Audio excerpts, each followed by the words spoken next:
Okay. Hello, everybody, and welcome to the Paragon City stream for FNM July 7th. Yeah. We're going to be getting a match going really quick here. Go live on this. I think that means we're live.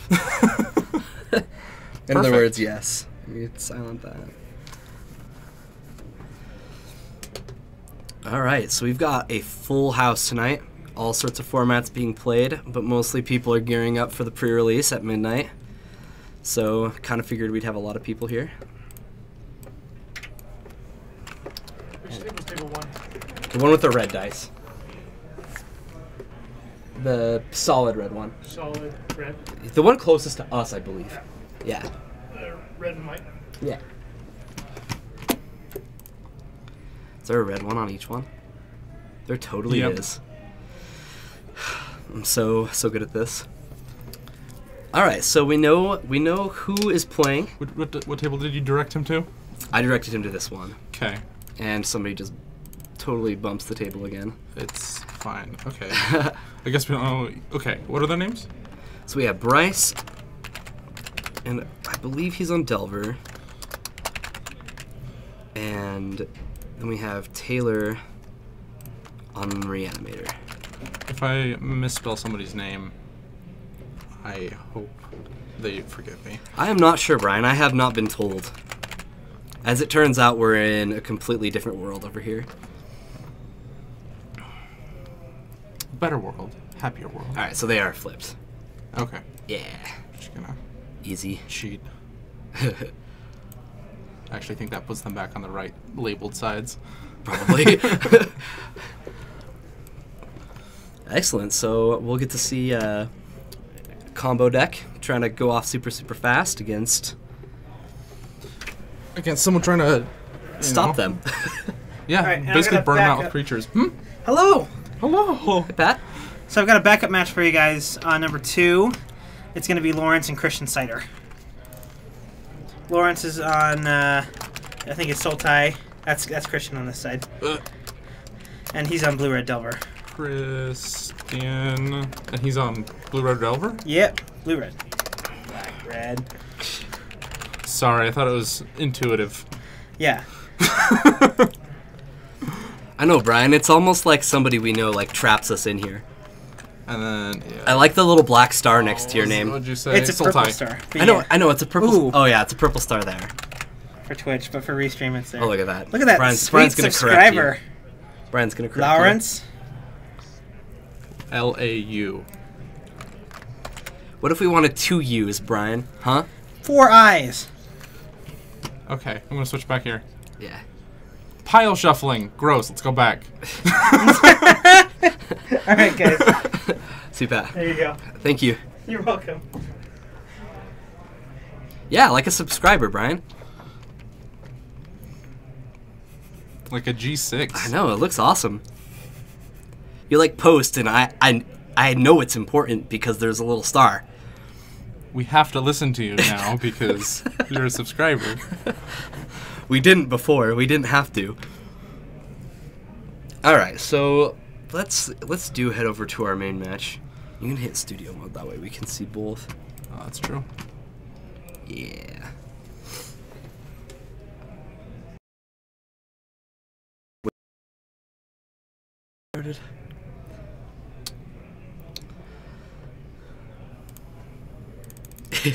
Oh, I know I'm right. You know me. I mean, where the heck are you, Brian? You just are here all day, and then things start happening at your store, and you're like, I'm out. Let's go. Didn't catch who's going first. I did not either. Alright, so now that we're actually watching them, let them probably pull their side up. Yeah. An unmask, I see. Is that a faithless looting on the right? Yes. We see, of course, a lightning bolt. 3 lightning bolts, brainstorm on the side of Bryce. Those lightning bolts aren't going to do a whole lot in this matchup. It effectively brings him to like 8 virtual life. He's gonna have to spend the mana, but I guess if their only way to get a big creature into play is a reanimate, it could end up killing him. Yeah, definitely. It cuts him off. Yeah. Looks like Bryce is going to send that back from lack of lands. Mm-hmm.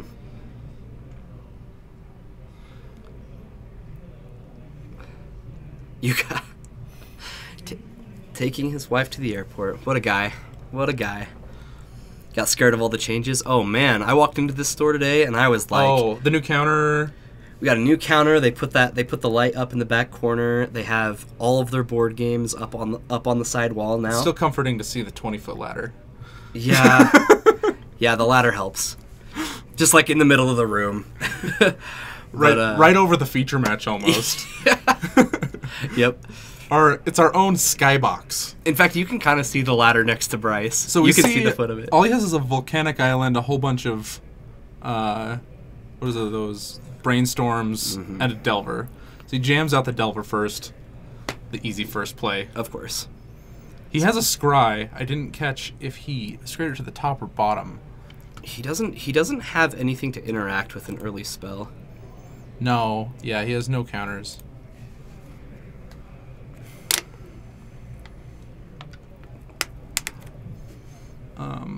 I think it's more likely that we're going to see an unmask than anything. But, oh, no, yeah, it's the Faithless Looting. Duh. Yeah, no Lotus Petal into craziness. It looks like he has a Sire of Insanity that he's probably going to pitch. Grizzlebrand, Sire. And I see two unmasks. I see an Entomb and a Thoughtseize. I don't know if he has a way to bring any of this back. There's a Stifle. The Stifle doesn't do a whole lot in this matchup, though. It could stifle like a Sire or a Grizzlebrand trigger. I think you can stifle Animate Dead, actually. Oh, really? I'm not sure. That's the enchantment one. Yes. Yep. It seems like it's like when it enters. I'll bring that up. Yeah. Yeah, I think Stifle's relevant there, but I don't think... Yeah, it doesn't do anything with Exhume. It doesn't do anything with... Yeah, it is a when. When Animate Dead enters the battlefield. So that is a stifleable trigger. Oops. Haha. Alright, so now he's getting unmasked. So he's going to take a look at things. And really, there's not a ton that Unmask can hit. Is he considering... He's going to Brainstorm. Yeah, brainstorming to hide. No, he doesn't. And I think that's correct by him. There's no reason to when you have two Brainstorm, why hide anything when the best thing to hit is a Brainstorm. Okay, so he takes the Brainstorm, interesting. I think that just kind of shows how not afraid of Deathrite Shaman this deck is. He doesn't have a green, of course, but that's the main deck hate card that doesn't actually do anything. He's going to Brainstorm to go and probably try to find another land.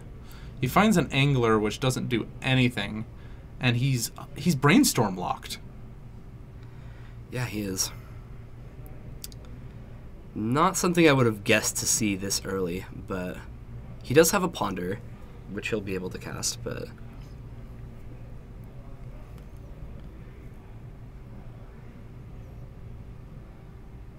So he's gonna... so he's gonna put back the Ponder and the Brainstorm, that way... Or maybe. Still thinking about it. It kind of doesn't matter. Like, the Gurmag Angler's not going to do anything. It's the least useful card in his hand. He can't cast it. Yeah, I think, I might go with Deathrite and Angler because they're just... Oh, maybe he wants to keep it in his hand because it doesn't do anything? He's going to grab the Stifle. I would assume because he doesn't want to get whatever he plays the trigger to be gone. Oh, that is a good reason to not take the Deathrite Shaman, is because he was planning on casting Exhume, right? Yeah, he had it. So he's going to go ahead and draw those 7 cards. Cleared the way with the Stifle. And all of a sudden, Delver looks pretty small.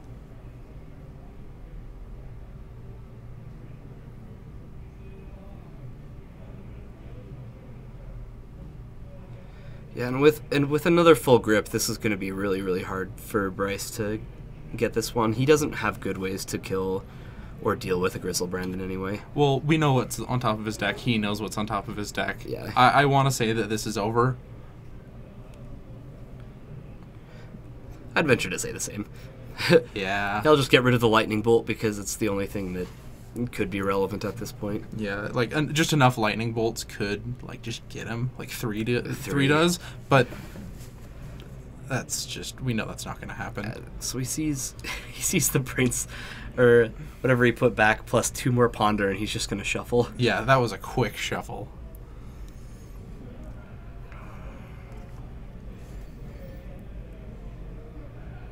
Is that another angler?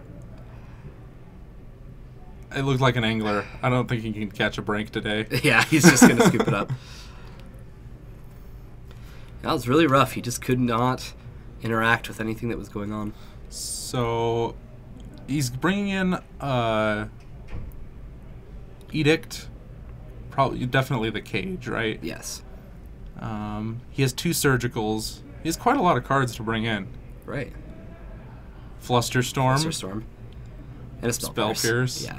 Just anything that can interact on the first or second turn. I think that's 10 cards he's bringing in. Right. Good evening, Jorgensen. Yeah, it is a lot of cards. He's decided he didn't want the Submerge, since it's like a 5-mana spell in this matchup. Yes. Sometimes they bring in like Abrupt Decay, depending on the Reanimator deck. I don't think we saw that much information. It does look like the red-black Reanimator deck. Yeah. And this one's going fast. Some of them run the one green source so that they can have Abrupt Decay out of the board. But I don't think that's a reason to bring in Submerge. No, he does have a Tropical Island in his deck, because you want it for Deathrite Shaman as well.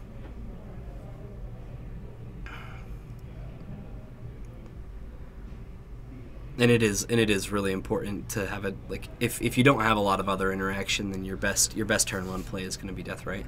So the Reanimator player is doing what I usually do with a deck like this. He's chosen 4 cards that he wants to bring in, and he went all the way through his deck and didn't bring anything out. Okay, so then, yeah, it's hard to find cards to take out. Yeah, so he just has 2 Pyroblast and a Elesh Norn and a Grave Titan. I'm a little confused about the Grave Titan. I don't think you need that. And I think he's going to come to the same conclusion. Yeah, especially since it doesn't fly or anything. Like, it could just come out and not do anything. It wins the game as an attacker fast, but so does every other threat in his deck. Yeah. So it's probably just better to just put in the Elesh Norn. But he boarded out like 3 big creatures, didn't he? Like 2 Chancellor and 1 was the Sire, I believe. Oh, really? That's what I saw, but maybe I didn't see correctly. Yeah, I didn't catch what he was boarding out. For sure. Oh, I need to change the score. Aha. Is round 0 a thing? I don't think so. Turn 0 is a thing, so... I'm just going to take a peek-see over at what's going on over here. I'm sure, while they're shuffling up. Yeah. It's a Soulscar Mage. Yeah. From, Puts minus from minus Omega. counters. Yeah, damage spells are done with There's basically Wither. There's a Lily on 1. I'm sorry for all the glare on this. Yeah, that is a lot. I think we chose the right table to be table 1. Yeah, I'm going to go back, though. That's interesting, though. I hope that their game goes long enough that we get to see what happens. For sure. This doesn't seem like it's going to last very long at all. Probably not. If it does last, it's because the Delver deck is ripping apart the Reanimator play. Right. Which, I do think this is a typically decent matchup for Delver. They're one of the decks that can interact with this deck the most. Is he last minute changing his sideboard plan? I think so. As long as you don't present your deck. Yep. Okay, so he's taking out Young Pyromancers. I agree. I think it's. Or is he putting them back in? Yeah, he's putting the Pyromancers back in. Oh, okay. Yeah, maybe he feels like he needs that threat. You know. Just to race, like. if he can turn the corner quickly and have control of the game, he wants to be able to close it out quickly too. Yeah, if you give it a reanimator, especially the black-red reanimator, it will assemble its combo no matter what. Right. Like, that's the power of it. Is it just has so many redundant copies of all of its cards.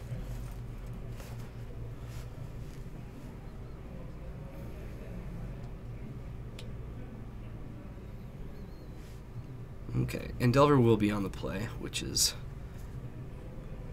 really, really good for both players in this matchup, being on the play. So I saw an Unmask, I guess. And there was land in that. Unmask, he's going to have an Angel to reveal, a Pyroblast, looks like an Exhume. Is that a Grizzlebrand?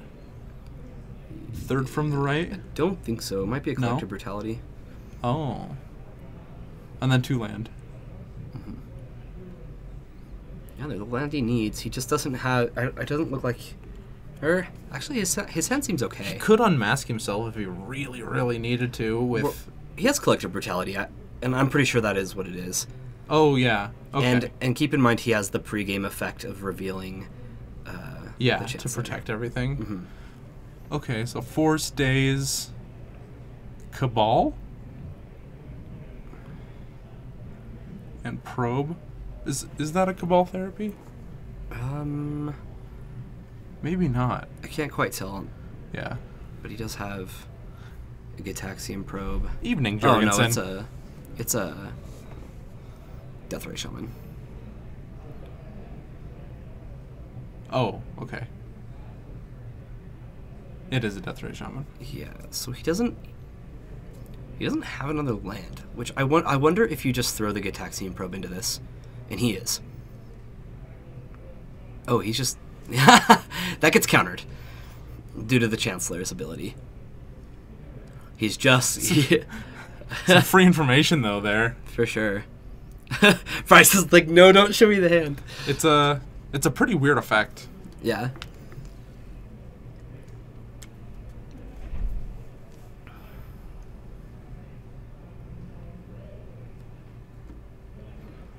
He's changing his mind on what he wants to fetch real quick.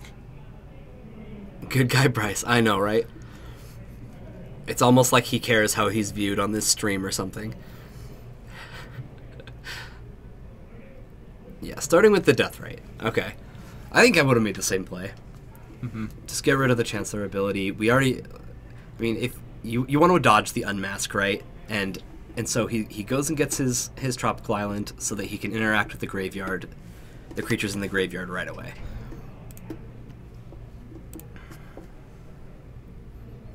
Seems smart.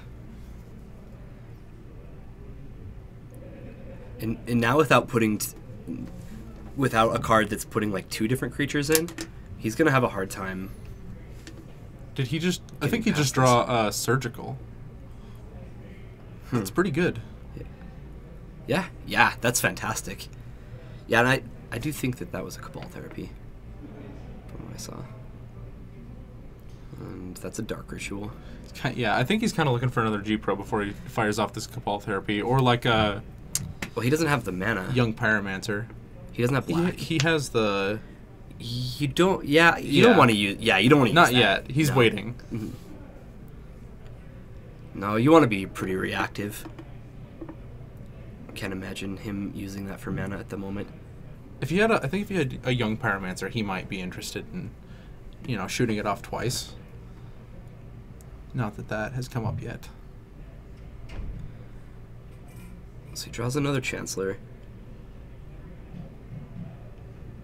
And so those are the 2 threats in his hand. Just Chancellor, I believe. And he has an Exhume. And an Animate Data. So he's just trying to get something into the graveyard. And he's at 7 cards, right? So if... Exhume is the right card to get past the Deathrite Shaman, but he needs to get multiple of his threats into the graveyard at the same time. And he just lacks that right now. And he can't even get 1 in right now, right? Well, he has the Unmask and... I thought that exiled the card out of your hand. I think it does exile. I really thought he had Collector Brutality. That's Animate Dead. Okay, yeah. The card was Animate Dead that we couldn't figure out what it was. Right. Yeah, so that actually makes the hand really bad because he doesn't have anything to discard any card in his hand. And we happen to know that Bryce's hand is completely stacked. Like nothing's resolving, nothing's gonna happen.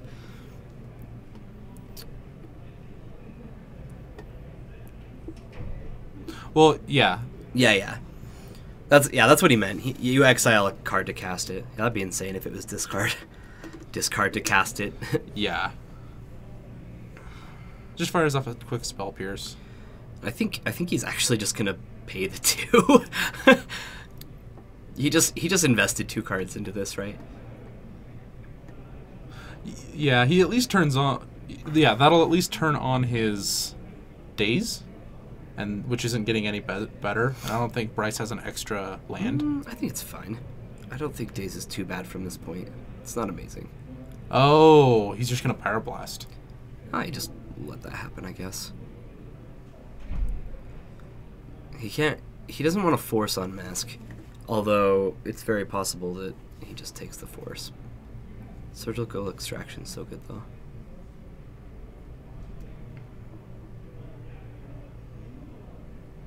Oh, he was thinking about paying the 2 for Daze, right there. Wait, No, I don't know what else he was doing. It's a Pyroblast. He's thinking about casting the Daze. Oh. I think that's kind of strange. Like, I don't know why he's doing that, but... It stops him from doing anything else on his turn. That's true. Yeah, I think I'd be tempted to do the same thing, but then... You have like a force no blue card in your hand? Well, I mean, if you get unmasked, he's taking force, right? There's nothing. There's surgical. Oh, he could take surgical. Yeah, he just wants to preserve that surgical, it looks like. Okay.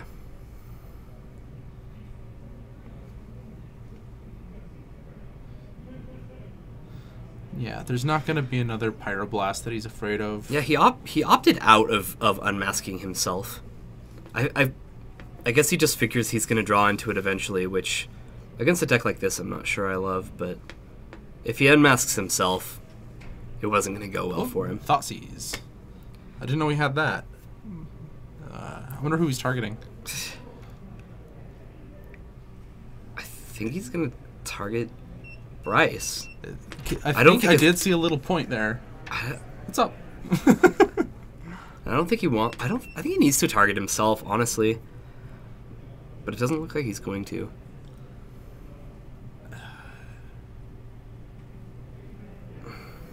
What's going on here? So he decided to target Bryce, and I assume that Bryce is just going to, in response, get rid of... Unmask. Oh, he's trying to look at his hand now. That's what's going on. So that Cabal Therapy can get something good. Yeah, you can take the Exhume.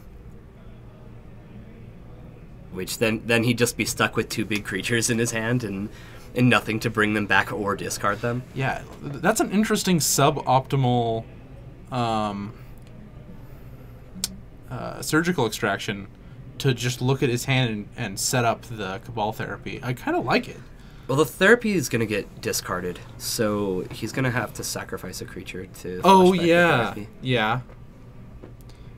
It's better than losing, I guess, right? Yeah. Well, he's definitely not close to dead, but... He doesn't know what it's a random card on top of his deck. Yeah, but Reanimator needs to draw a discard spell. I guess that's all they need to do. Yeah. He has 2 differently named reanimate effects, correct? That's a dark ritual. So he only has that's a dark rit. Right.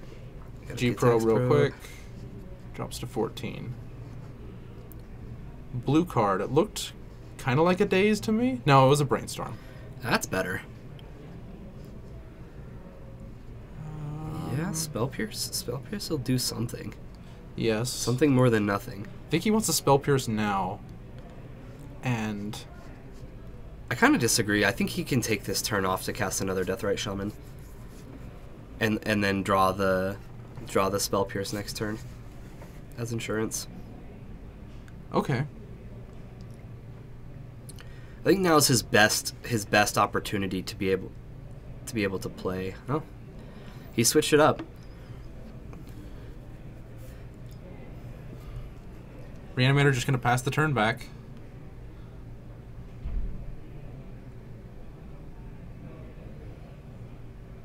And so kind of the conundrum here, I feel like, is does he want to tap his land? Because if he plays the Deathrite Shaman, he's not going to be able to pay a green the same turn and use the other one. Exactly.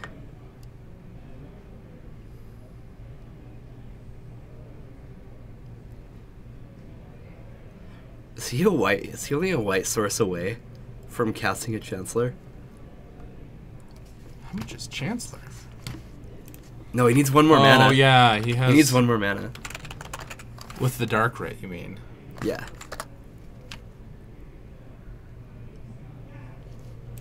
Ooh, okay. There's a cage.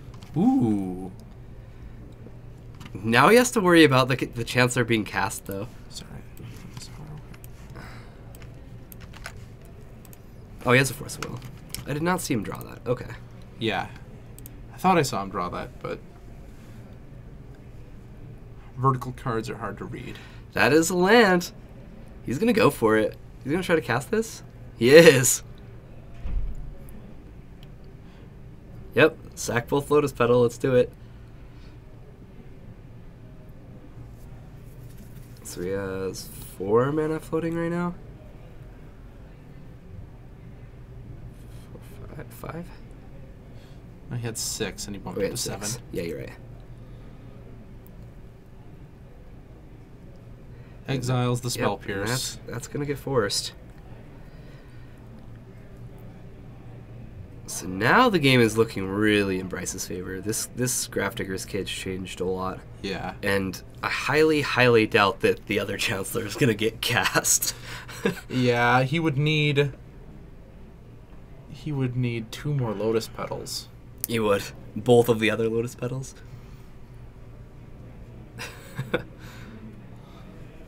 He might have another Scrubland in his deck. Maybe. Is he gonna eat things here? Or no, he's attacking. He's attacking. Is that like a tell? Like, did he draw like another Surgical or something? No, he just has the Grafdigger's Cage. Yeah. That's right. Oh. Yeah. Simian Spirit Guide, cast. That's 3 mana 2/2, kids. And we finally found a land to get us some black mana. Is Grey Ogre the one that's a 2/2 for 3? 2/2 for 3. Oh, sorry. Yeah. Yeah, Grey Ogre is. But this is Simian Spirit Guide. Yeah. It's even better.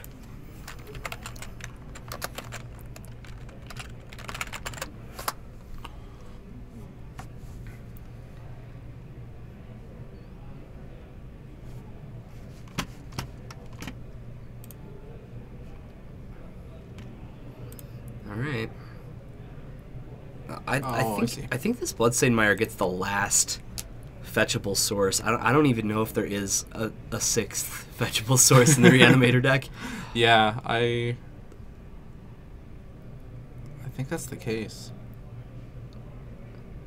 Maybe Brian would know. Hey Brian, tell us things. If you're still there.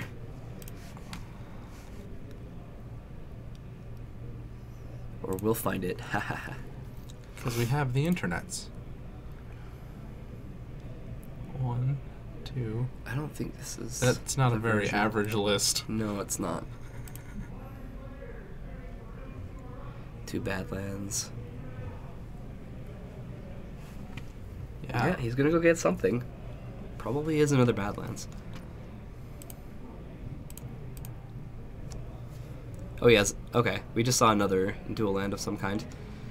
So he actually has another fetchable source. So he'll have 6 total? Mm-hmm. So then he will only need... If it can produce a white, which I seriously doubt. I doubt it. Yeah. Yeah, he's gonna have to find a sire or something else along the lines of that to be able to cast another card. Because I don't think he does. He have? Yeah, we didn't see him board in anything that can deal with the Grafdigger's Cage. I don't think their main deck can deal with one. Yeah, I saw that. I did see the third Badlands. I wasn't sure if it was a Badlands or a Scrubland, but it's gonna be hard for him to cast creatures for sure. Yeah, he'll just scoop it up. Okay, so going to game 3. It's a nice long game against Reanimator. Yeah. You know it's a long game when Reanimator plays 5 lands.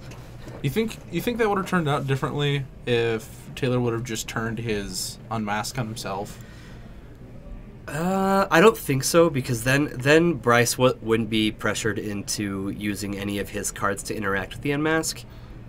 Yeah. And then a creature would have gone to the graveyard, and Deathrite was just like holding it there.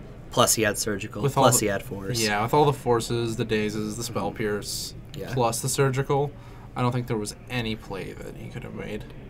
Yeah, I think Bryce just had a good hand for that match, for that game.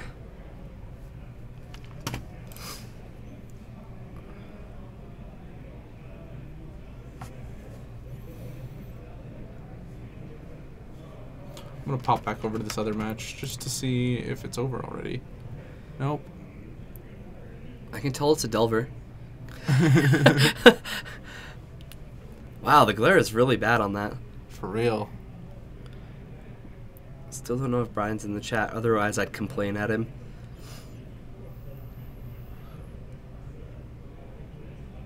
Oh. I thought that Delver was just the glariest card ever, but it's the back of a sleeve. Oh, that is really bad. Alright, I'll give our eyes a rest and go back. Might be the camera, I'm not sure. Oh! Try resetting the camera. No, there's a... Between games, I can adjust the brightness a little bit and maybe that'll help. Okay. But with the glare that bad, it might just, like, not work.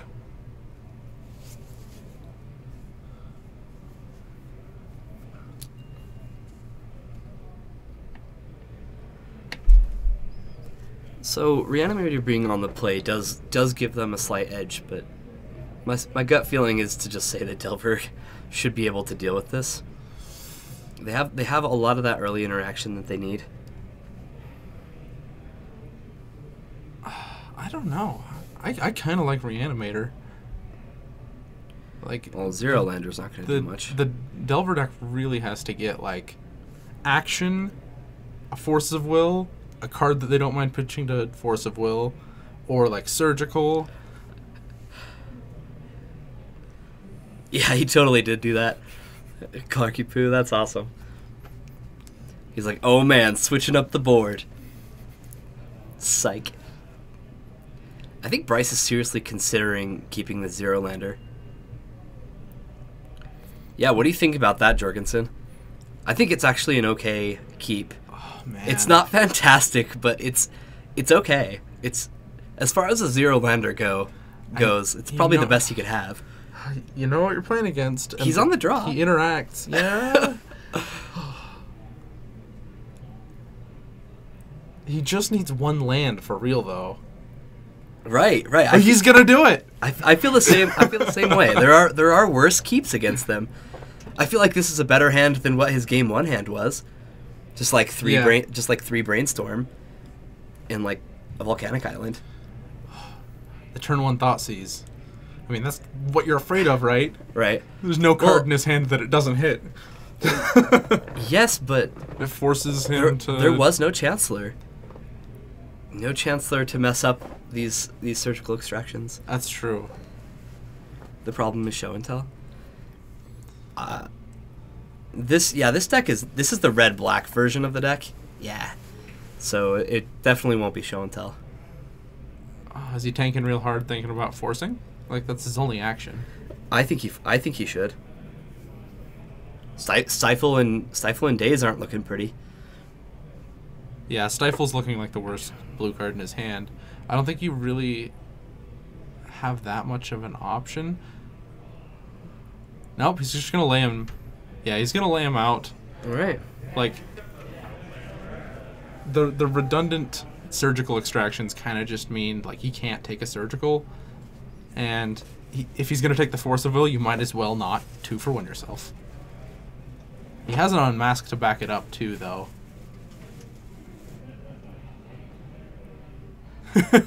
Jurgensen. Taylor's all, crap? What's going on here?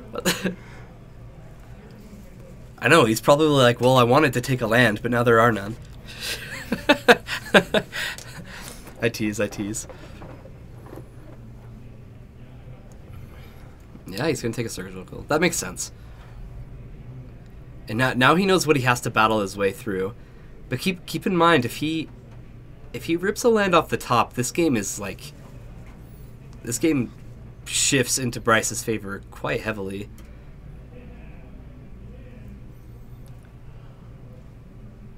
Wasteland. Oh. All right, that's a land. That's a land, right? All right, found another. So, yeah, that means he didn't have a land already in his hand. The days if he can find a land gets really good now. Uh-huh. I don't see anything that he can completely function off of one land. Going Taylor's way. Hard at the very least.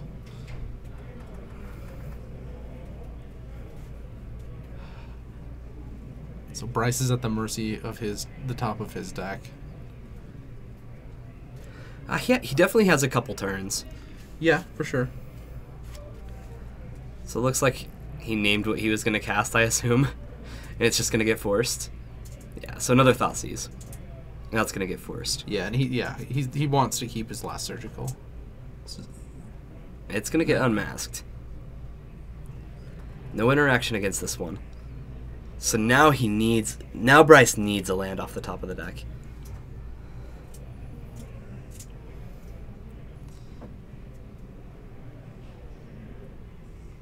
Not a land, passes. Got a second land, and I can't quite see what's in his hand. I know he has something big. Isn't it an Exhume too? Is that the other card? It looks like Faithless Looting. Faithless Looting Exhume looks like his hand. That's a really strong hand. It's weird. But he hit nothing. Yeah. Okay. Yeah, he didn't hit anything. So it just discards. Yeah, he discards. Dark Ritual. Dark Ritual and a Lotus Petal. Oh, he found a land. So there's the Delver. The clock has begun ticking. All right. And the days is relevant because we know that the card in his hand is Exhume. And since he had to discard the Lotus Petal, there's nothing to beat that at the moment. We got a game. I like selling out of Blue-Black Reanimator right now. It's not very good. Elves is very good, however. Yeah, Showtime. I think that's a good choice. I think Elves is awesome. Difficult to play, but so I think it's a better deck. Is he just fetching here to thin his deck? We know how he has an Exhume in his hand. I don't think there's really a good reason not to fetch, right? I mean, he knows that Bryce has Stifles in his deck. I think that fetching while he can't be stifled is probably just reason. the right thing to do.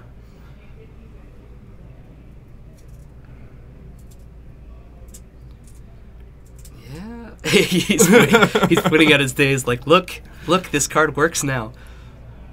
All right. Oh, and we got a Brainstorm. Oh, Take go 3. Right to attack. 3 more turns is all Taylor's got. Does he have to find another? It's going to be 4 turns, because he boarded out his Lightning Bolts. Yeah, 4 turns. So I see a Thoughtseize, a Pithing Needle. Oh, yeah. Or Pithing Needle. I'm sure everybody has a different way to pronounce that. And I'm sure I'm going to be wrong no matter which way I say it. Yep, we get a Brainstorm, we get to hide some things. That was a kind of a dream draw, right? That Brainstorm was so good. Yeah, he finds... Oh, he's going to hide the force. You keep the Wasteland because it can't be hit. What else do you want to hide? You don't care that much about the stifle. Is he thinking about the days? I would think about the days, personally.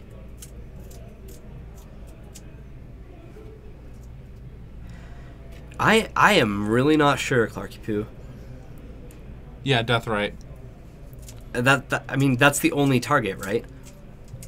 In the entire deck, there's nothing. Fetches. There's nothing else to hit besides fetches, and that just seems awful. Deathrite can just hose the deck, so it seems okay, but it doesn't seem okay here. So he hit the Pyromancer.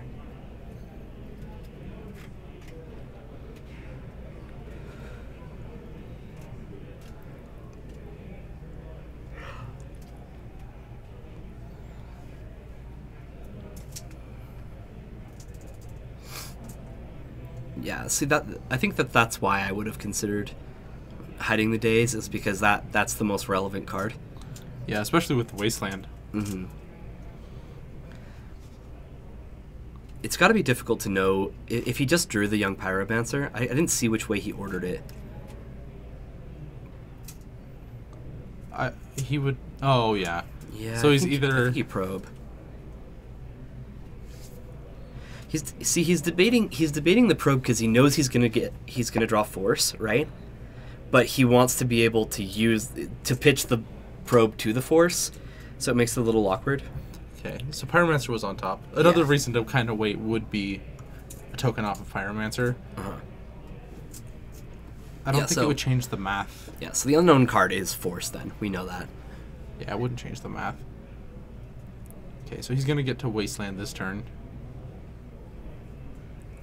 Pithing Needle can also name Wasteland. I don't think that's why he brought it in. This Grafdigger's Cage should for sure things. Yeah. Okay. All right. Bryce is going to take it. Bryce moves on to the next round. All right, we're going to go see if anything's still happening over here. We can't tell. Let's see if we can mess with some settings.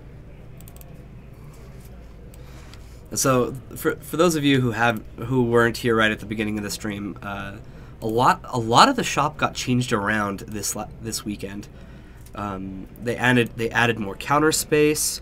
They switched up the way they're keeping their tables. They got all of their board games up onto the wall, so that there's just more room in the store. It looks fantastic, but they also switched around where kind of the way that the feature match area is positioned, and I'm not sure that Brian actually looked into it too much because this table's got a huge glare on it. On the bright side, our table 1 doesn't have a glare on it, so at least we can see some magic.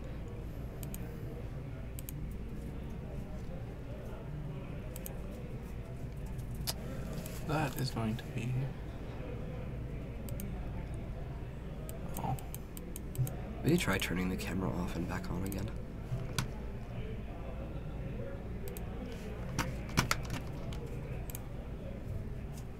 Oh, that's table 1. But... You sure? Oh, maybe not. What the? Overhead cam. What is table 1 cam? I do not Back know. to the bottom with you.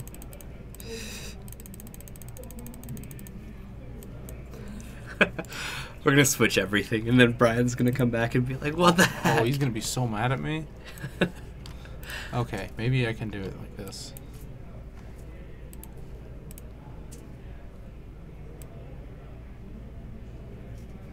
Huh? Huh? That is a little better. Like this? I think that's fine. That'll do. That'll do. No lower. I wonder if this is... Okay. Hey, look, we can see the cards. Ta-da! Okay, so we've got Sultai Delver and Blue-Red Delver. So what's going on here? Did he just throw all of his cards on the table for some reason? And that's what I would do. He kind of touches one of his lands. Okay, so it looks like he's brainstorming? Yeah, he's brainstorming. Okay. I don't know why he threw all of his cards on the table. Are we brothers? We're not. I can see why you would think so, though. We actually do look somewhat similar. I am actually much shorter, just to let you know. Oh, I see. Yeah, this is actually me and Sean's, we're genetic clones. Yeah, not quite. This is actually me and Sean's first time casting together. So. Loving it. Yeah, it's awesome. For sure.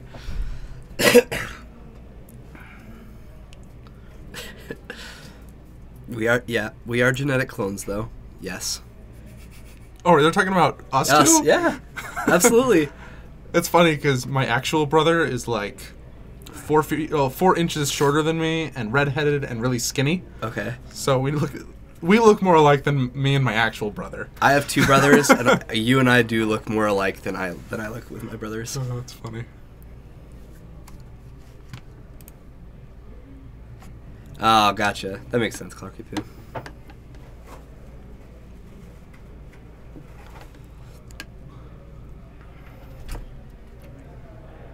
Shoutouts to Mom. Hi, Mom. Look, I'm on TV. No, that'd be terrible. The chances of my mom watching this right now is exactly 0. Yeah. 100% 0. Oh, man. Another bolt. Bolt. Okay. Last one's going to get daze. Swing at you for... Is that 4 or 3? 4. Untap. So he's got at least a blocker with Tarmogoyf.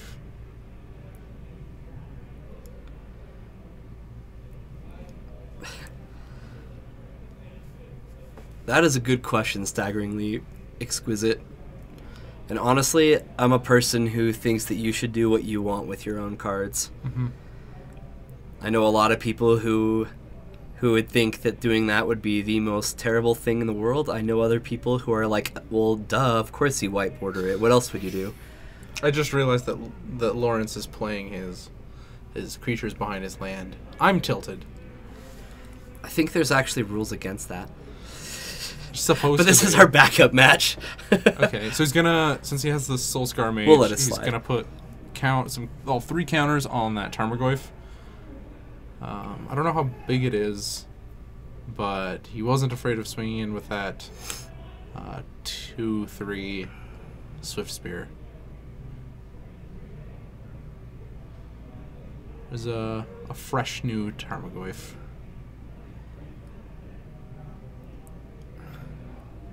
Ponder. Force, Brainstorm, and I can't tell, is that an Abrupt Decay or not? It was a multicolor card.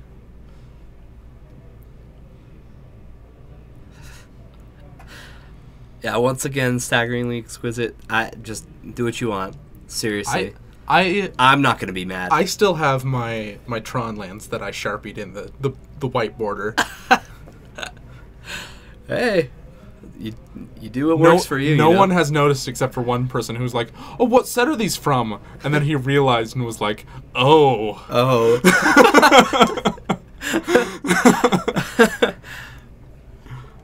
Yeah, do what your heart tells you to do. That's my advice. That's how I get through every single day of my life. Except for playing lands in front, for sure. Do what you want. Just don't play with your lands in front of your oh gosh other permanents. I feel like that's the comment of the day. A special place in hell for those folks. Oh, okay. That was Golgari Charm, the multicolor card that I was trying to place. Oh, okay. Yeah, not gonna do a whole lot against a couple 1/2s. It killed the Delver that he just slammed. Yeah, and 1 for 1 is not as bad as it could have been. But him being at 3, this is going to be tough. Any burn spell from here does it, and the blue-red has more burn than any other. Mm-hmm. No, it's not okay for you to play with your lands in front when you're a lands deck. You can have your lands in front just until you play. Yeah, just until you play a creature. Yeah, Merit Lodge has to go in front of them. Yes. Even if it's in your opponent's play area. I don't think you can ever break that rule. I mean, if you're not playing any creatures, then heck, I don't care where you put your permanents, but as long as they're not like in the graveyard or library. Ooh, there's a Blood Moon that triggers prowess. Yeah, it's gonna get forced, but prowess is still prowess. It's not gonna do enough against the Tarmogoyfs. No, but man, Lawrence did play. He just played that Deathrite. I think this last turn. Yeah, so he will. No, he didn't. It was the turn before that, and he's going to be able to slowly start grinding back up. He's at 4, so he's out of bolt range. He has enough creatures to block, and that Delver can just keep swinging in the air. I think he's turned the corner, and he's kind of favored to win this now. I agree. Yes, the Sultai runs 0 basics, correct. That looked like a force of will to me in Lawrence's hand.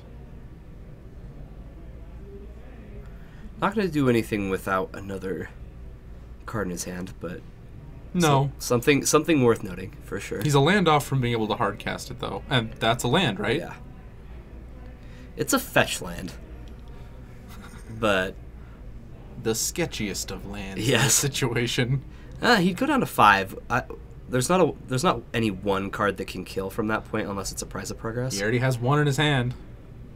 And Price of Progress does kill him regardless. Yes. Yeah, Sultai should run 0 basics.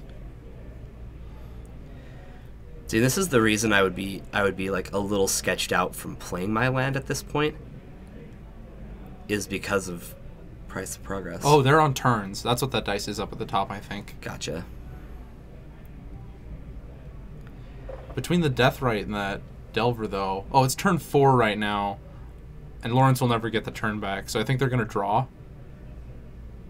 Unless somebody concedes to somebody else. All right, sweet. Go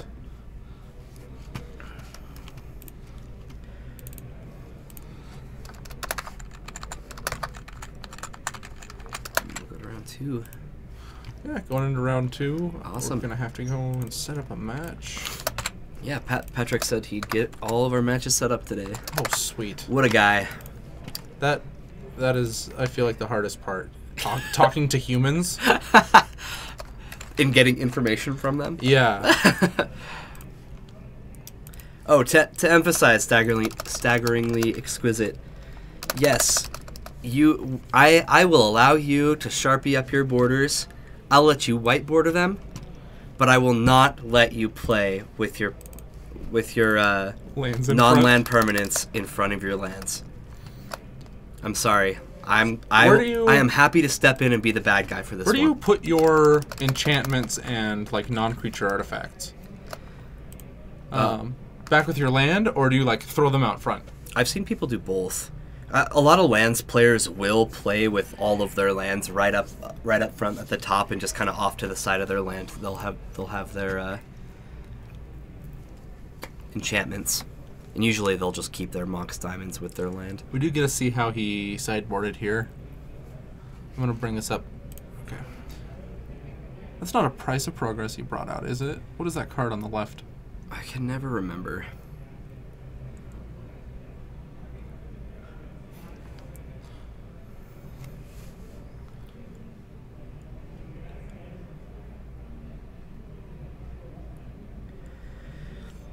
Oh, it depends. Honestly, the Delver decks are obviously going to play Delver, but I don't think most of the Sultai Delver decks play Leovold. I know that they'll run like 2 True Name, some of them, but since they're running Goyf, they might not. Huh. I would think that they would run some amount of True Name. Maybe the Leovolds are in the board. I'm not sure. We can pull up a list and actually know to actually figure it out. We're looking for Sultai Delver. Yeah. Right.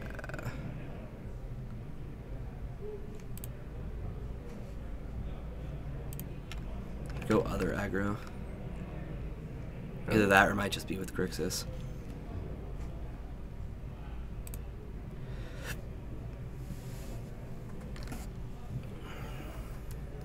Yeah, it's awkward to want to cut Goyce because that's like one of the reasons you play green, right? The Grixis version tends to be the version that people want to favor.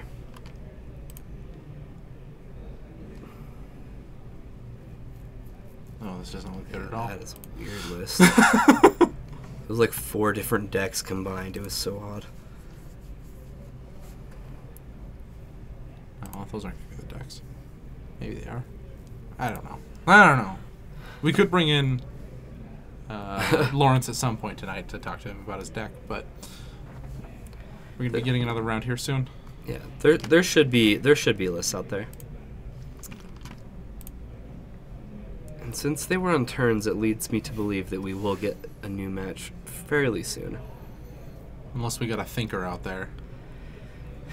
Unless we got a big thinker. A blue player. Oh, the worst. Who is playing next? We are not sure yet. We have this awesome gentleman named Patrick who's going to bring us our matches and set things up that way. He'll let us know all the info. But until then, who's excited for pre-release tonight? This is going to be the first pre-release I play in, like, I think 9. Wow. Like, I don't think I played any of Tarkir and after. Jeez, what is wrong with you? Pre-releases are so much fun. I'm poor. All right, fair enough. Yeah. Yeah, I haven't missed a pre-release since Avacyn Restored. And before then, I haven't missed one since I started playing that. Wow, like nice. Since I started playing competitive Magic, so I've only missed one. How often do you win? I usually play a lot of pre-releases. Oh yeah. Usually like between 3 and 5 tournaments in the weekend. Wow. Which I will be doing. I'll be playing in 5 this weekend. So that's how much I love pre-release weekend. But how often do I win? I'd say, I don't know. There's probably like, I probably win like one in every 4. What's up, Ryan? Hi. Hey, we got a visitor. Hi. Hey. Hi, guys. I'm here. Andrea's here. Look, That's you all brought we need. Andrea. New best looking caster. The 2 best. Yeah, except she can't actually commentate on the match. We got it was noted that we might be twins or clones. Something like that. You guys are pretty close. I'm like a foot shorter than him, but still. Is that a harmless Is that offer? She's definitely not an offering. Well, what's up, Brian? What brings you back to the store? I just wanted to stop in and see Yeah. what everyone was saying. You gonna stay for the pre-release? No. No. I might come back up when Andrea's asleep because For sure. she won't wake up. But, no, I'm not gonna do it for I don't think we release. ever. Oops. There's a Got it. suggestion there in the chat for you. Should wager a second on Bortel on who the next winner of the match is. We're not going to do that, but I mean, that's the thing. Honestly, Jorgensen, I haven't played Vintage in a while. I have not gotten on my computer just because we've been doing all the changes, and I haven't played a challenge or anything. I may try and get in the challenge tomorrow. Oh, no, I'm doing something tomorrow. I'll get in the challenge next week. Whatever. Anyways, how do you guys feel about the changes? You like it? Oh, I love it. So far, yeah. Good. The diaper changes? Pe- Sorry, I'm just repeating what chat's saying. I mean, chat's doing well. The only thing that's gone wrong today is people kick the camera a lot. Yeah, where the feature match is placed, people keep It's bumping cleared it. up after we've actually started. Look, we're getting people. We are. I assume Patrick's going to come in here in just a moment Okay. and tell us all the things. Time did end. I'll go figure that stuff out. Yeah, we're gonna have to rope that section off so people stop kicking it. But we'll That'd get be to nice. it. Sweet. It's coming. Awesome. Stream's just getting better and better. I It really do have is. to do the Streamlab stuff though. That's coming. It's not hard, I promise. I just need to do it. Yeah, it takes like 10 minutes. I'll do it. So you guys couldn't see, but on Brian's way out the door, he's like holding his kid on his shoulders and like opening the door, and as he does, Andrea just like reaches around and just jabs Brian in the eye with his glasses. All right. Howdy, What's going gentlemen. on? It's an abusive relationship. What's up? Oh, hey. So we've got Jeff on the left here. Right here. He's on taxes of some sort. I think it's either red, white, Is and it then Jeff. the normal way? Rafferty. Yeah, I think it's like red, white taxes. And then his opponent is Les Finnegraph on Eldrazian taxes. Can you help me with spelling? LES. Just go LES. And then Eldrazian taxes. And Oh, then sweet. for the backup round, we've got Chris Felt on the right. And then Alan Wright is going to be on the left. Okay. Alan Wright is on the left. Come on, Pat. I know. Would you say Chris was on? Sorry. He's on Sultide Hilver. And then I assume Alan is on. You had one job. Death and Taxes. He's on taxes, yeah. It's not my fault that Chris decided to sit down on the right side, and his opponent happened to be Alan Wright. Is that Yeah. okay? Yeah. They'll do. I just gotta go find Alan. That's the other tricky part. Oh, that is a tricky part. Yeah. Awesome, Pat. Thank you. You're welcome, guys.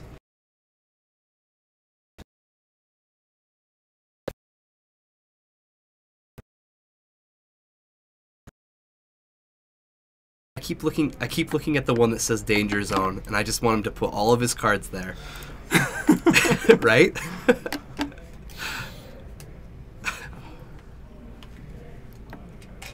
Why is the photography making me more nervous than like the 12 people streaming? Are you serious? Yeah. I feel like I have to hold a little more still. That's about it. I have this nervous tick of like swiveling in my chair. All right, so we see Caracas. Oh, I like the silhouette zone too. Is that what that says? I think so. It's like the long zone.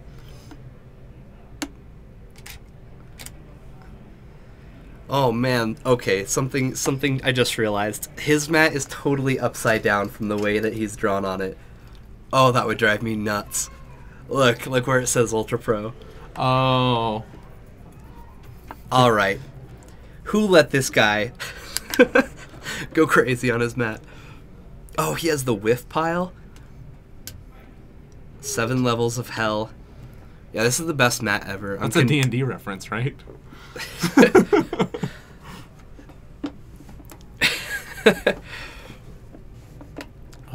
Yeah, so his library is the whiff pile, just to be clear.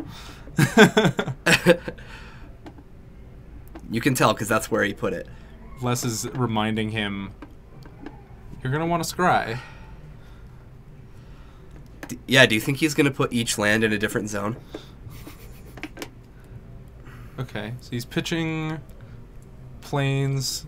He's on turn 1, he's going to have 3 mana. Ooh. Play an Eldrazi Displacer. There it is. And I imagine this is just going to get swordsed. Yes. Oh, that was quick. It died before you could even pull it up. Shoot. I was going quick too. Not really. Yeah. I still haven't brought it up.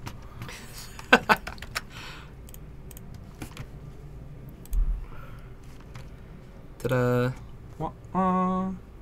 Okay, so he plays a Wasteland, Wasteland.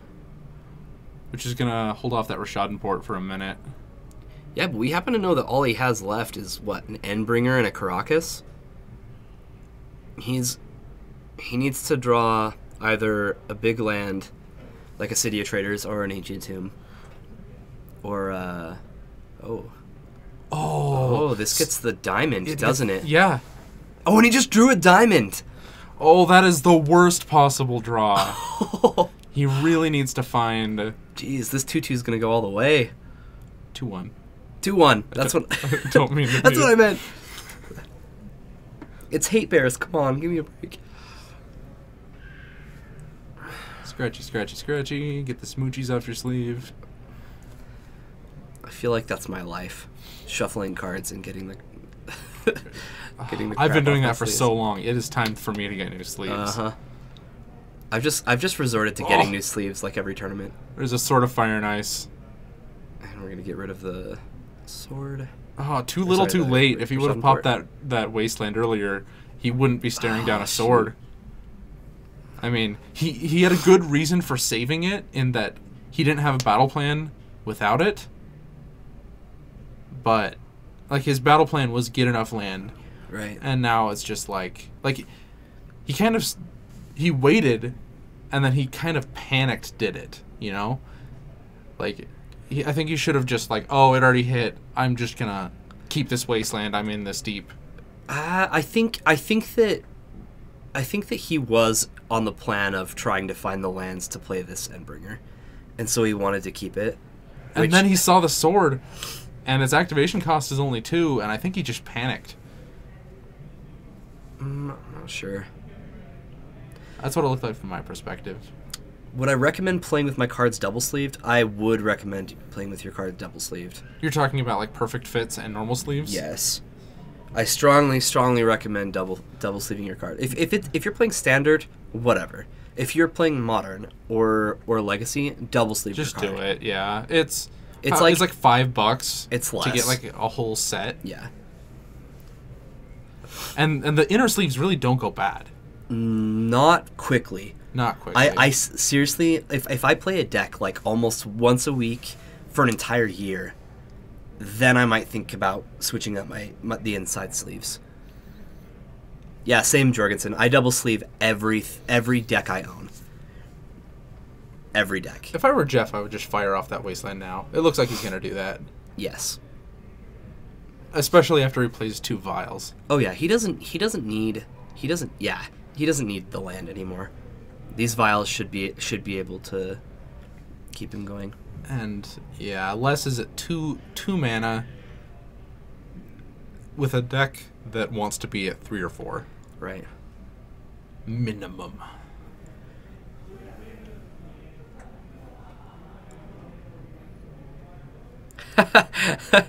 I don't think people should be that critical of you having your cards single-sleeved. I think that people are just I don't know. They just have their own opinions. Single-sleeved are probably fine, but if you have cards that are like, I don't know, if you have one card in your deck that's like above $10, to me that would be incentive enough to double sleeve them, because you don't really know when cards are going to go up and down, or if you're going to get rid of cards, or if you're going to keep them for a long time. You're a Magic player. Just protect your cards. If you switch cards between decks, like you're gonna have to double sleeve. Yeah, you'll have to double sleeve both of those decks, in my opinion. Like you don't want to be taking a card in and out of a perfect fit very often. No. That's not very kind on the card. Like if you put them in like once or twice, like that's fine. So like I go all in. All of my decks are double sleeved. It just makes me sleep better at night. Yeah. Yeah, that's a really good point, Jorgensen. Like, you realize when you sit down for a tournament, you're handing your deck to your opponent, and they're either cutting or shuffling the deck. Decide to yourself if you trust the person that you're sitting across from with your cards. And their greasy hands. The answer should probably be no, even if you know the person well. Just double sleeve your cards. It's just a good idea. I wouldn't fault anybody for not doing it, but it's all fun and games until the top of your wasteland has a booger on it. Oh.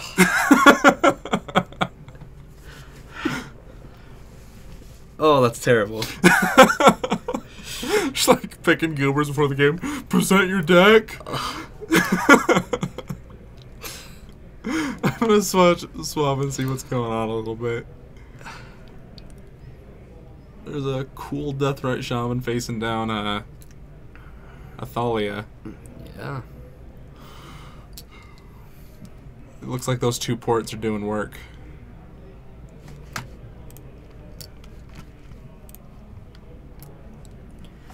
Yeah, I'd plan on it. Exquisite. Have you seen those like sleeves? Like triple sleeve? Yeah, the ones that are like even bigger. Yeah, the giant ones. No, thank you. Once you get to like triple sleeving your cards, it's a little bit much. I think it just becomes redundant at that point. Yeah.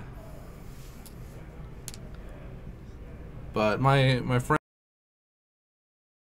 ago had not this Vegas, but the one before, he had a beer spill on top of his deck, and it was fine. He just had to replace the sleeves. Yes. And it's just he was so glad that he double sleeved, and he just got him out of there as quickly as he could, and just dried him out. I actually have spilled things on cards, and my cards were double sleeved, and no moisture got into the card, and it was completely covered in the liquid. Like the card was on the table, and the puddle was over the entire card, you know. And yeah. I just like went in there, grabbed it, pulled it out, and then I pulled it out of the sleeve. No moisture got in at all. It was really impressive. That's exactly what they're for. Yeah. Monarch I know a lot of people don't play Pauper, but I feel like Monarch is taking over Pauper right now. It's because it is the weirdest. Because it's awesome. I don't think it's healthy for Pauper, but it could be fine. Yeah, Monarch's really cool. He's like, here, I'll show you the Monarch token. Do you want it? Well, you're gonna have to hit me. I have a question. I'm thinking about acquiring lands deck, and there's a slightly played Tabernacle and Channel Fireball for 1.2k. Moderately played for 1,000, or I could get a Near Mint for 1450. Would you go for the Near Mint card or the cheapest? I go for the cheapest. I don't care how my cards look as long as they're tournament legal. I'm not a collector. I'm a player, and that's just my opinion. Yeah, there's totally a difference between the two. When it comes to you though, ask yourself, is this a card that you're ever going to get rid of? Because if you feel like you might a Near Mint one, something that if you sell it back, its value, because it's a Tabernacle, will probably have increased by the time that you want to get rid of it. Whereas if you're getting it as a card that you are never going to get rid of, 100%, like you are keeping this sucker. I mean, it's on the reserve list, so there's definitely a reason to believe that you would never get rid of a Tabernacle, right? Then I wouldn't worry about the condition of the card. If you're going to keep it, what does the condition matter as long as it's playable, right? Mm-hmm. That's my personal opinion. And I almost never sell my cards. Yeah. So I think that's where my opinions. I think I'm going to switch back to our main match. Sounds good. The camera is being a little bit wonky. This is supposed to be down. This one. That's a good point, Jorgensen. I think that if you hit up a GP for something like that, the reason for that is people are going to have. There are so many vendors at a GP that people are going to have to competitively price their cards. That is why. You can you can work down prices.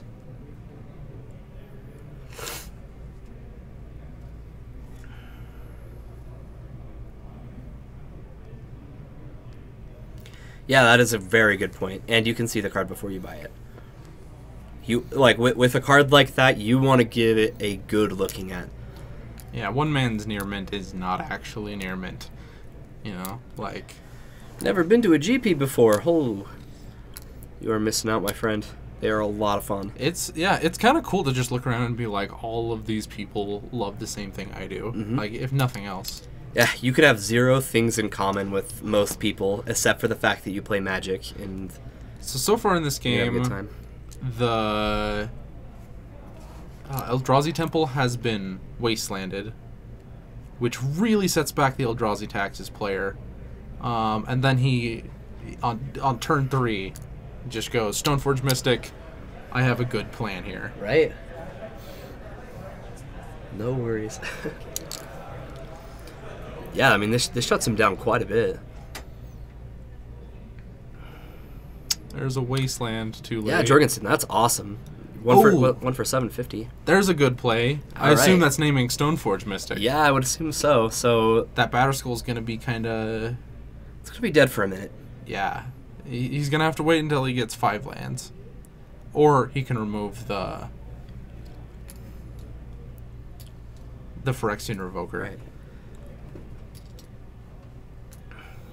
Yeah, guys, I actually my buddy bought a French and a German version of a couple of his duels while we were in Vegas, and he got like large discounts on them. They were Black Border revised duels, which is super interesting. So he just went to Swords to Plowshare that Stoneforge.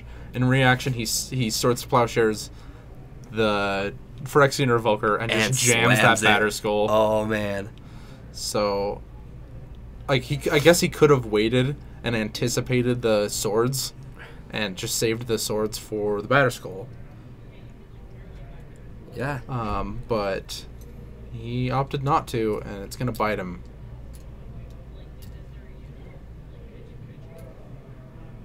I think doing it on Jeff's upkeep might have been a slightly better play, so that he knows, like, if Jeff is going to swords that Revoker, he's probably going to do it on Les's end step. Yeah. Yeah, it may have been a little premature. But that was weird that he just main phased that. Quite odd. The heat of battle does strange thing to a man's mind. Oh, there's a Gideon.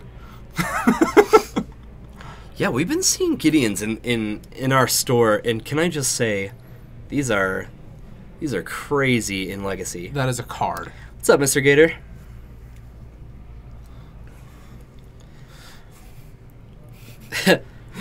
just another person jumps into chat, and people are just like, "Yep, they're brothers." No, we've already decided. With different parents. We're clones. We've already decided this. I just left my Stormtrooper costume at home. All right, jeez, deal with it. Uniform. My bad. I knew that would offend somebody. I wasn't expecting it to be the. Okay, so there's a Stoneforge Mystic for less, and unless it's not gonna ever actually be able to jam something, because there's a Pithing Needle in Jeff's hand. This looks a little bit over, but we'll see how it plays out. No, we can't exactly see their life totals, can we? No. Once their game is done, I'll ask him to throw those. We could scoot the whole mat down a little bit. They have room to put it there. Only have like 3 permanents in play. So Gideon's gonna zero again. Make another. They're core tokens, right? 2/2 core. See, I knew I'd offend somebody in chat. Told you.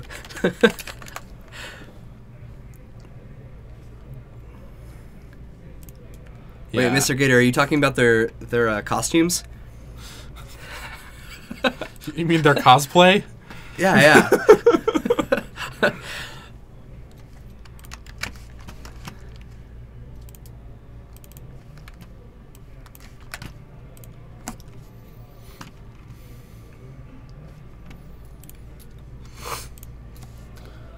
Oh yeah, there's a Thalia. He throws down the Pithing Needle, and it looks like he's just probably. Yeah, it's gonna go 2-0 for Jeff. Yeah. Sweet. Okay. Should we see what they're sideboarding before we switch back? It looks like he brought in the Containment Priest. That's a Containment Priest right here, right? Yeah, Containment. Yeah, for the Aether Vial. Yeah, it stops Aether Vial. It stops a lot of other things in other matchups as well. It's weird that you can Aether Vial one of those things in, but not if you have 2 of them, right? Has to be in play for the static ability to be there. Yeah. So yeah, you can vial in.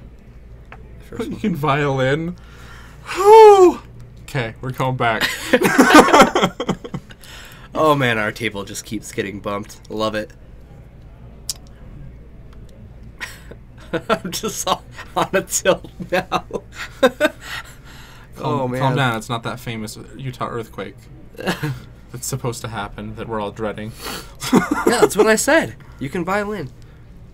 You heard me. So that's an Abrupt Decay on the turn 1 vial. Let's hope Alan's hand isn't completely based on that. Okay, so we're seeing other lands, which means no. I think there was a Wasteland I saw also in there. Is this the Thalia? No, this is the Stoneforge. And Mr. Gator, I don't think that's how it works, because priest that's a static ability on Containment Priest. You don't need to flicker it in and out. It just has to be in play to stop creatures from coming into play like that. Yeah, it works the same way with... Unless you're talking about something different. But yeah, it works the same way with show and tell. You can show and tell it in. Their card still comes in. Your card comes in, and then you're like, oh, yeah, this would have been better in play before. Uh-huh. Should have responded.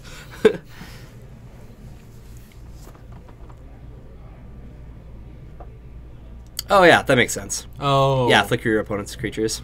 Yeah, that's sweet. Oh, I didn't ever realize that. That makes sense. Yeah, they have to already be in play. So we're going to see a ponder by the They have to cast them at least. Oh, crap. Greetings, Professor Flare. Yeah, you got me, Gavin. You got me. I obviously know my stuff. Leave me alone. Obvi.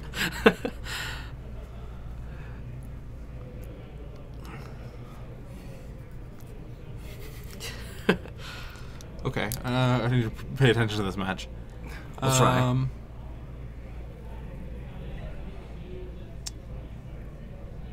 Yeah, I think he's gonna. Okay, he's gonna try to kill that.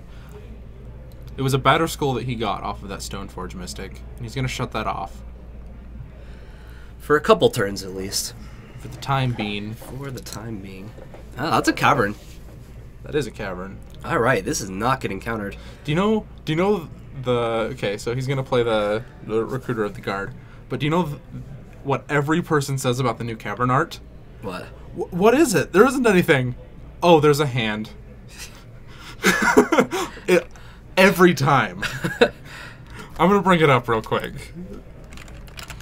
Who is favored in this matchup? That is a good question. I've seen this matchup go different ways so much that I'm not entirely sure I know.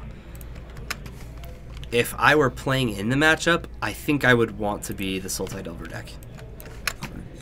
But not by much.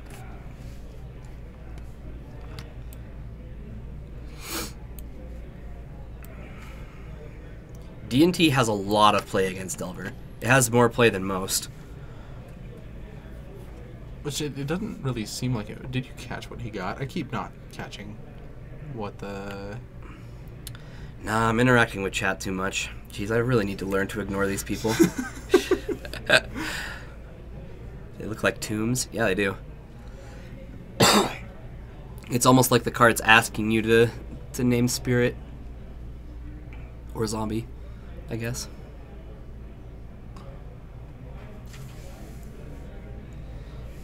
There's a Delver. What's up with the broken hearts? What did I do?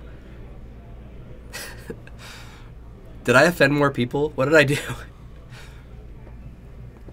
Probably the hate on Cavern. Oh, I like it. I don't know. I like the old one better, but the old one's also like, how's that a Cavern of Souls? So, Swords to Plowshares on the Delver. He's considering if he wants to react.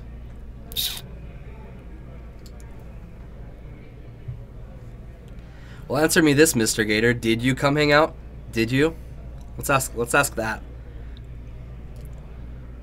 And then maybe we'll find reason for my hostility. He's gonna throw Wasteland at something. Looks like Chris is thinking if he wants to respond to Wasteland. Yes. Yeah, he just pops off this. Yeah, just to kill a 1/1. Just to kill a 1/1.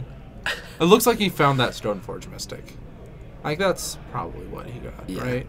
I would assume so. You think he's gonna get the sword here?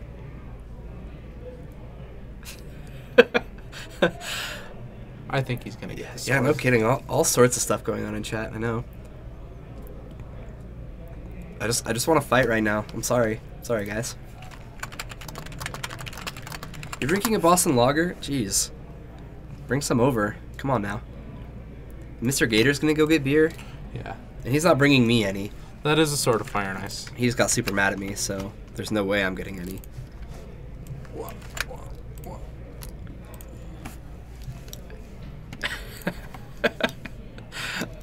Oh, chat, you're great. I love you all. Okay, so he's gonna jam this Delver. No real reaction to the Sword of Fire and Ice yet. Hoping that he has the Fatal Push in hand. I haven't really seen what Chris has in his hand. Oh man, just all the removal by Alan. Yeah, he really has everything.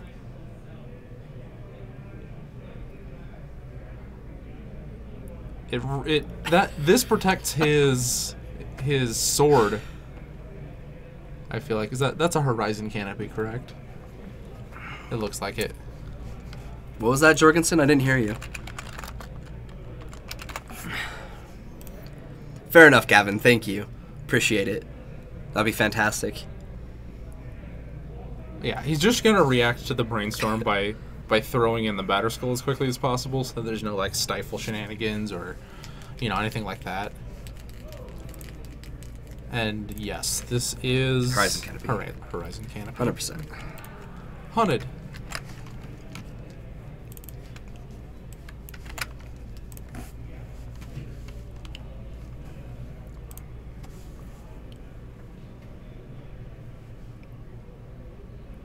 So finds a Delver of Secrets.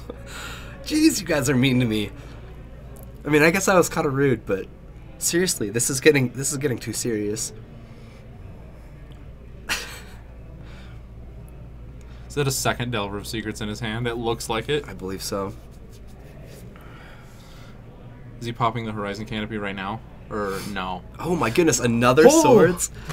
Okay. Chris just can't get anything on the field. No. If he... Oh, man.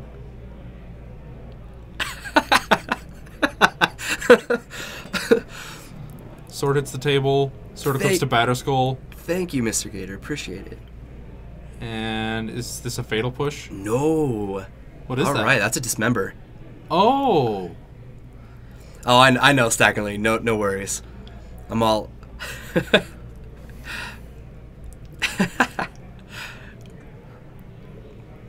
Trying to just see what he has in his hand.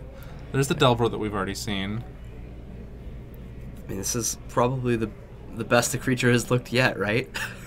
Yeah. Hasn't been killed yet.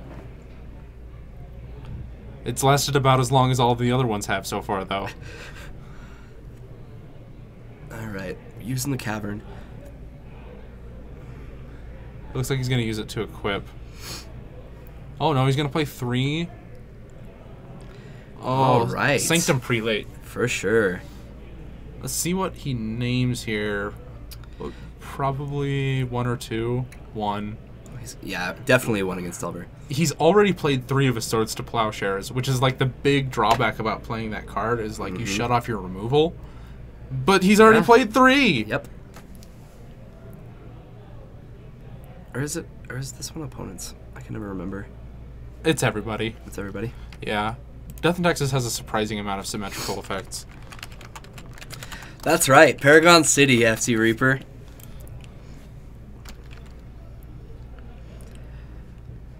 We are happy to bring you some Legacy every Tuesday and Friday. Nice of you to drop in. Yeah, it's symmetrical. He can't cast his own. It cuts off his, not Chalice. Vial? Either Vial? But that's not that important, I think. No, not so much. They're good because like it forces a counterspell on one of your things that isn't a creature, because it just makes all of your stuff uncounterable. But that's not that important at this point. Not so much. Yeah, Exquisite. We are in Draper, Utah. It's not too far south of Salt Lake City. Oh. And Daze, okay. The Mirror Crusader gets dazed. Yeah, Force of Will is not going to be I assume relevant. that Cavern of Souls wasn't naming something relevant. Like, it must have been naming, like, Core or something. Mm-hmm. And a Wasteland. We don't want you to have anything nice. Now you have one land and can't play non-creature 1-drops. You always see these like white-red or Eldrazi taxes, but the original Death and Taxes is so strong. Yeah, I was just checking the types on Stoneforge Mystic. For some reason, I thought it might be a soldier. No. It's an artificer. It's a core artificer. Artificer. And typically, you want to name human with Cavern. Wouldn't unless it's really important for you to resolve the Stoneforge Mystic. Would Vial be boarded out due to Abrupt Decay? I don't want to say no. Yes. Think about it this way. In Death and Taxes, pretty much everything can be Abrupt Decayed, right? Everything but what? Batterskull? Everything but Batterskull, but everything you can still get the counter or the token. Right. And so boarding out Vial actually isn't great when you're just boarding something out against one card, because when you're planning against one card, you want to give it more targets. Especially if it's a removal spell anyway. Because this way they're gonna try to use the Abrupt Decay earlier in the game. You know, maybe they will kill a Vial, but if they kill Vial, doesn't that make you feel pretty good that your mom gets to untap? You know, or any other card, right? It's drawing fire away from your important things. I think you want to keep I think you want to keep some number of Vial, but you just don't want to keep a hand that's leaning on them. Mm-hmm.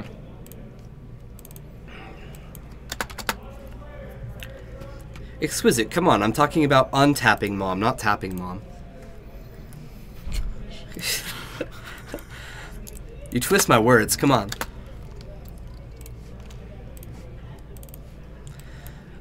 As of right now, we don't have I haven't heard any plans to stream Monday Night Standard. In fact, from my impression, I believe that we're still trying to get more people to show up for Monday Night Standard. Our show, yeah, of course. Our showings have been somewhat small in that, and when I say small, I'm talking like between 10 and 15 people. And if we had a more dedicated Standard group, I think we would consider streaming it. It's just hard finding broadcasters and the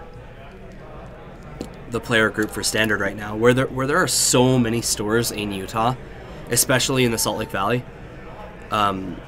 Most of those stores only support Standard, and where this store is kind of known for supporting Modern and Legacy, it's been hard for us to keep Standard going. But I mean, we could. I can talk to Brian and see if we could do some more promotion to see if we can get a bigger turnout, or something like that. Finding broadcasters for it might be difficult. That, and so many people are playing Standard that We're going into round 3. He'll let Standard die. I mean, I will be honest. I'll be honest with you, Exquisite. Standard. I have not been a fan of Standard for a while, but it's like letting Magic die, though. This, yeah, it would be like doing that. Don't you want new cards? Gavin, you want to do the commentating with me for Standard? Okay, now we have less Standard players. Thank you. No, Standard's actually in a pretty alright place right now. Don't get me wrong, I agree with you. Legacy and Modern are much better formats. I love Legacy. Oh man.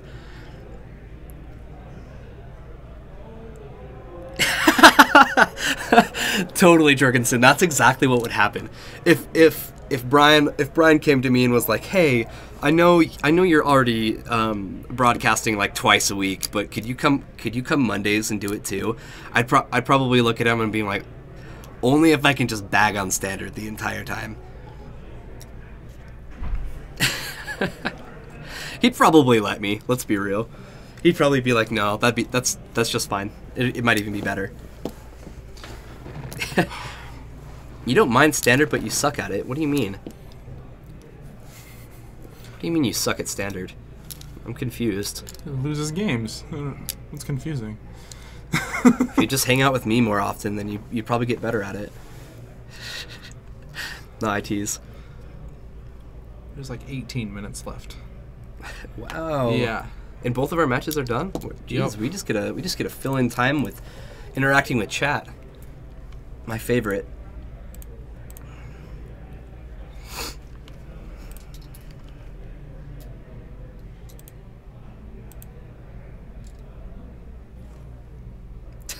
Well, educate me, Master. Dude, I'm totally teasing. Okay, so I hadn't played Standard for like 6 months. I had just been playing Legacy, right? And Modern. And this last weekend, for the last Standard PPTQ tournaments on Saturday and Sunday, I decided, all right, I'm going to pick up a Standard deck and I'm just going to go and play in these PPTQs, right? I made the finals of both of them. Like, I was somewhat impressed with Standard. I thought I was going to hate it, and I didn't hate it. So there's that. But it definitely wasn't more fun than Legacy or Modern, for sure. I do not like tequila. Oh, yeah, I can't do tequila. I can do it. I can do it. I'd just rather not. But yeah. Beer's alright, but I prefer hard liquors. Jorgensen's right as usual. Whiskey. I agree. Whiskey's where it's at. Giving me flashbacks of last week. There are don't get me wrong. There are times where I am happy to take some tequila, but holidays. Usually, I favor beer, and if I'm gonna drink a harder liquor, then I'm gonna drink whiskey. Usually on like Halloween, I'll do tequila gladly, just because I want to be gone. Most hard liquors will do that, so I don't think it needs to be specifically tequila. Oh, tequila's special. That's what they keep telling me. That I haven't had too many different experiences with it than other liquors, but yeah. You drink what you have access to, right? I don't know if anything could make me a little bit. It's like, I don't know. Drink gasoline enough. You'll love it. Yeah. No.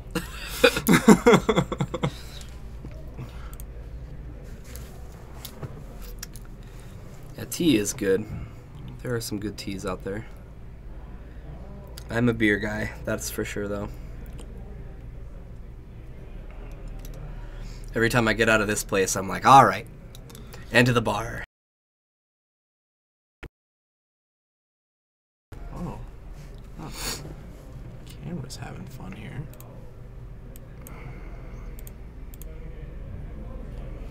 We can pull us up since we're gonna be. Oh. Yes. Now you guys get to see our pretty faces. We got a transition. You can Whoa. see the crevices in our teeth now. Yeah, don't look there. Didn't clean that out. Sorry, guys.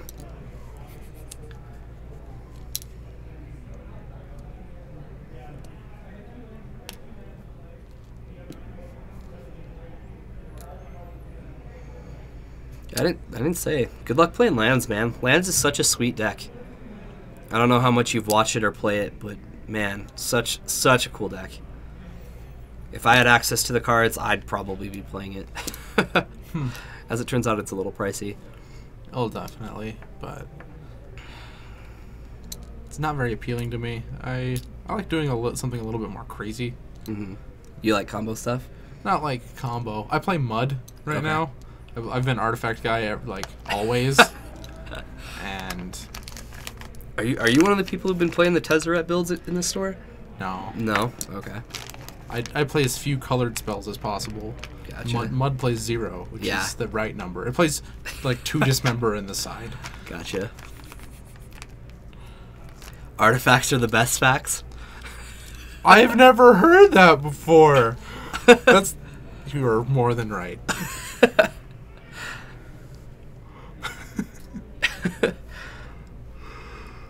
There's a yawn. So what do people think about this upcoming set? That's what I want to know. Where are you guys playing your pre-releases? What colors are you gonna try to build with? What are you excited about? Tell me things. I definitely want to talk about the set. So I am a Pauper fanatic, and Pauper's actually getting 2 new cards. There's probably more, but 2 new cards that I'm excited about. There's the Blue Cycler, the big one. Mm-hmm. That's good for Reanimator since it has hexproof. And then, what's it called? Strategic Planning is being downshifted from uncommon. Okay. Is that new 3-mana black sweeper? So I have a friend who's been calling who has been calling it Magus of the Crucible, and I that made me think about it and go, why isn't it called Magus of the Crucible? We have like a million other Maguses, and yet they just kind of skimped on that. Wonder why. All right, missed opportunity, but sure. Maybe they've just printed enough Maguses. That just sounds weird. Magus of the Crucible. We have Magus of the Will, Magus of the Wheel. Those are both recent ones. I think like they could have like Magus of Worlds. Magus of the Worlds. And that sounds like it should cost like 10 mana. Yeah, Solemnity is definitely something people are looking at, especially in EDH and Legacy.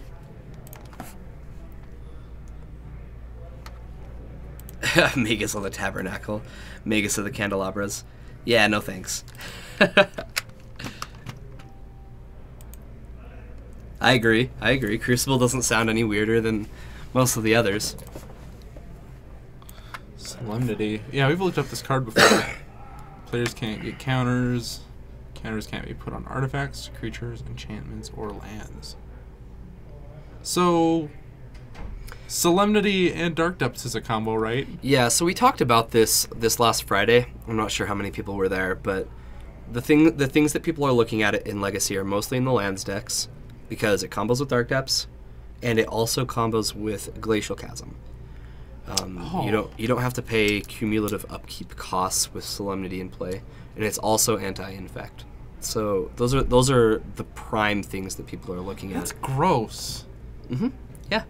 The only interesting thing is they don't play with white in their deck. They have diamonds, so they have access to white, but as of right now, there are no actual white lands that they use.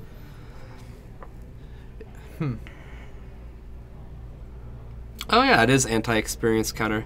That's a good point. So yeah, I haven't played a lot of EDH or Commander, whatever you prefer. I haven't played that in a little while. I'm usually pretty in and out of that format, depending on how much I like constructed. Experience counters are the ones where it makes it cost more, right?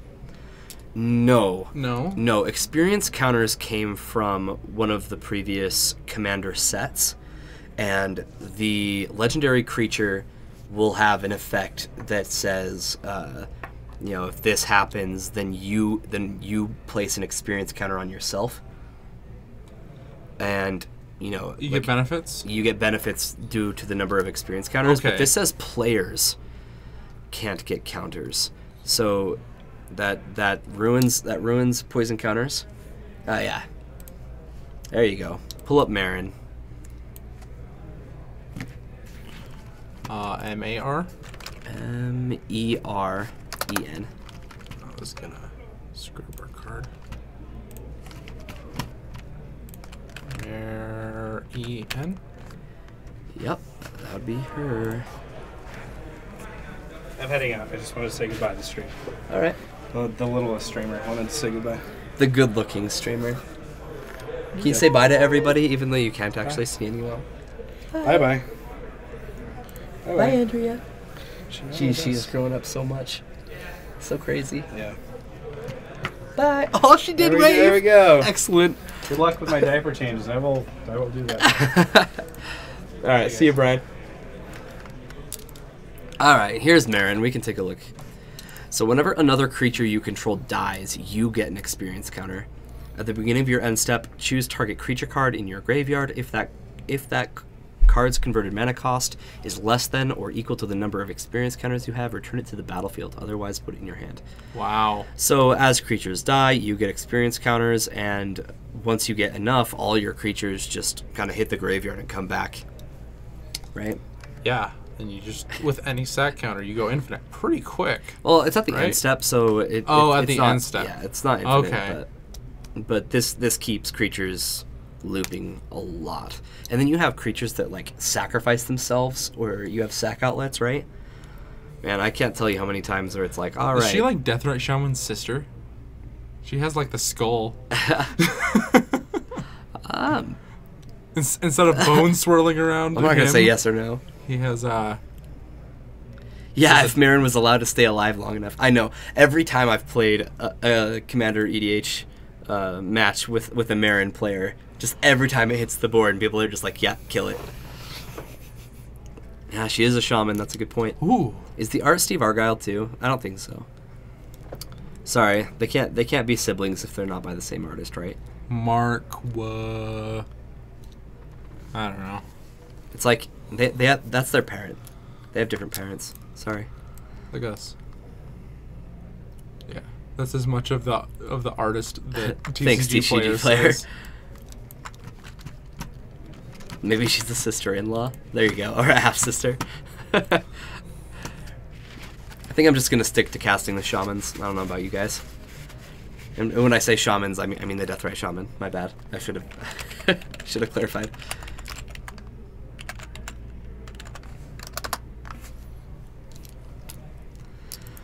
All right, so with round 2 down, we just have one more to go. We've had some pretty interactive, awesome matches so far.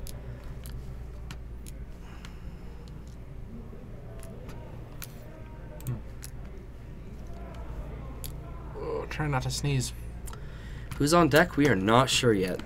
Yes. When we last checked, there was 18 minutes left in the round. I know there's quite a bit less now, but There should be 4, 5, 6 to 7 minutes left. sure. This is why I wanted you guys to talk about your favorite cards in this next set.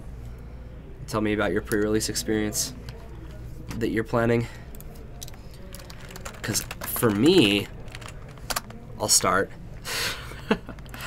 I'm going to play the pre-release event here at midnight, which I am super, super excited for because I have not played pre-release here yet, and they were only able to get enough pre-release kits for one due to the way that Wizards does their planning.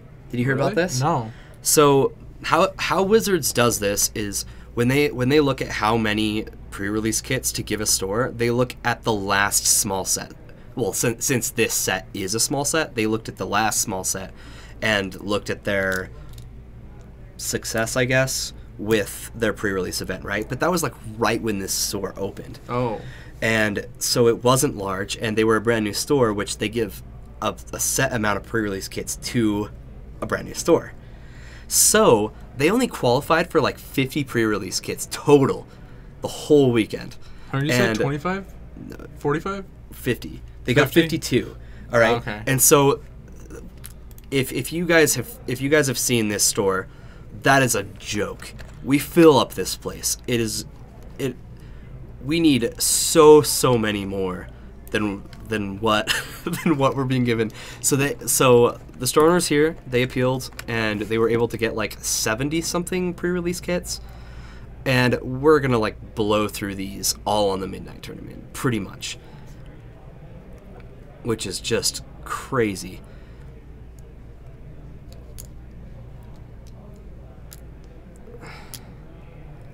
You wish you could go and you live 5 minutes away?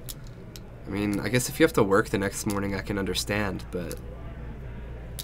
I kind of wish they would have pushed the deserts a little bit more, like made them a little more powerful, personally. Yeah, they could have. I haven't seen everything in the set, so maybe like the cares about deserts are pushed, but Exquisite, that depends on how big your bet is. I mean, one per person. I'm a purist. One per person. Everybody gets a pillow. I break that rule. Dang it. I have 2 pillows on my bed. Okay. If you have a larger than a twin, I do. Minimum 2. I have 2. Okay. You're okay. All right. Okay. Thank you. I appreciate that. You have my permission to have pillows. One is for my head, and the other one is to hold. Okay. Yeah, you need something to cuddle. Yeah. Nobody wants to seem to cuddle with me, so I cuddle with my pillow. Jeez. You guys are so judgmental.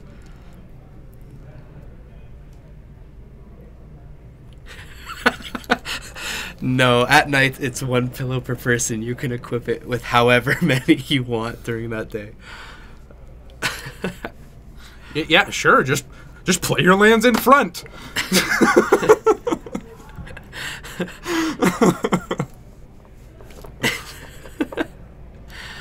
Oh my goodness. Pillow popper. Listen, you guys keep asking me questions. I'm gonna make rules for stuff, okay? That's how it's gonna work. I'll give you my opinion and then I'll make a rule. Give you a just a just way to figure it out. You Sharpie your pillows? Jeez. To take off the white border. His white border on his pillows? Yeah, they're like 10 years old.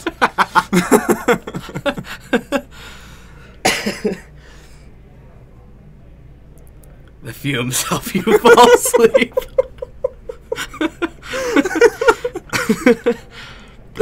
Alright, you do you, man.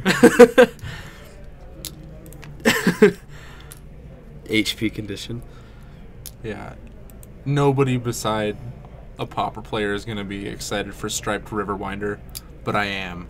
Oh, you can post pictures? Nice. Those are some nice white bordered pillows. Sharpie that crap. Get that shit Sharpied.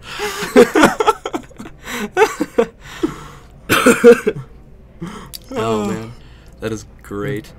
I don't know if everybody can see that because I'm pretty sure that just goes to us. Maybe I'm wrong. He is. Yeah, man. deleted link. Yeah, we can see the pillow. Hold no on, worries. I can bring that up. Yeah, you can read. Or did it pop up in chat here? No, it didn't. No, it did right here. Oh, did it? Oh, it did. Yeah, for nice. just a second. Okay. Beautiful.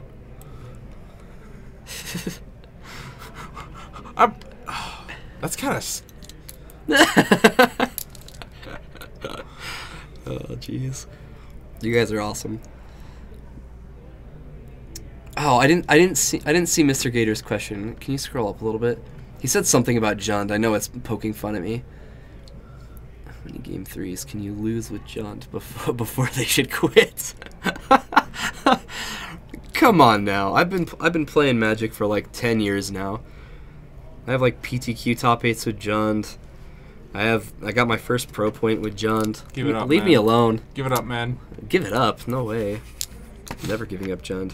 I just built like 2 more modern decks in like for the PPTQ season that's just coming up, and I've built them both, and I'm like, man, all right, I've got some good options now.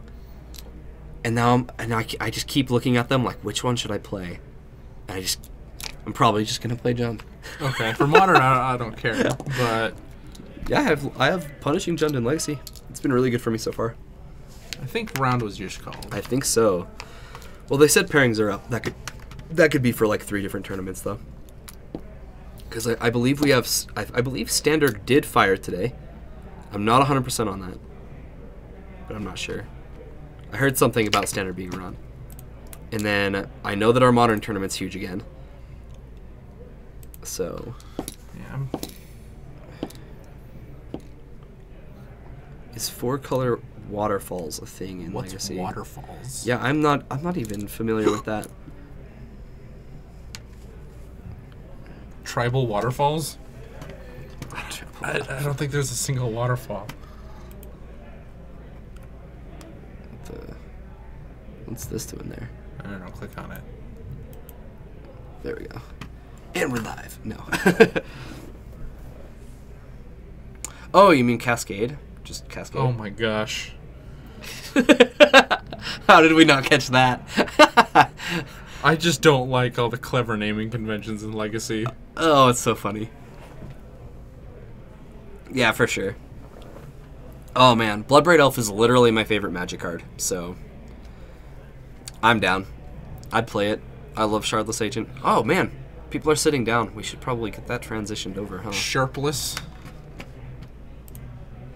No, don't do that. I don't know. Just... We got transition. Oh, yeah. Oh. But to what?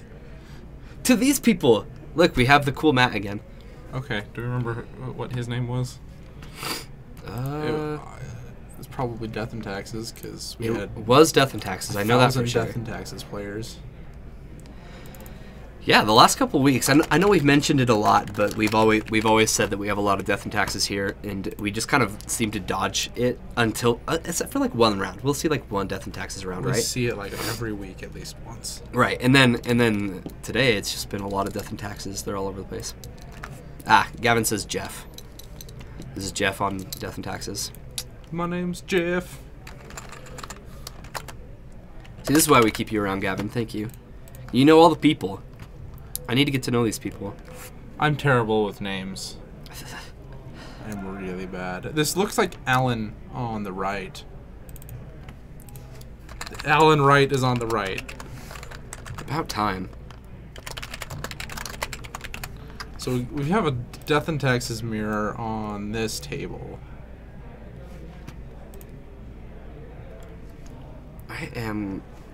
Once I get started, I am going to ask them to put the dice onto the mat. That way you guys can actually see. Oh, what's his name?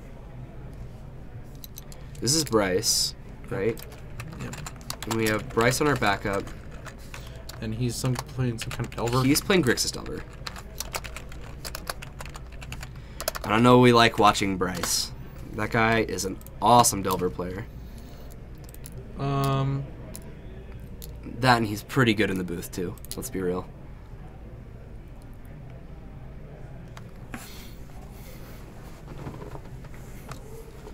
So, what do you guys want to watch more? Delver Mirror or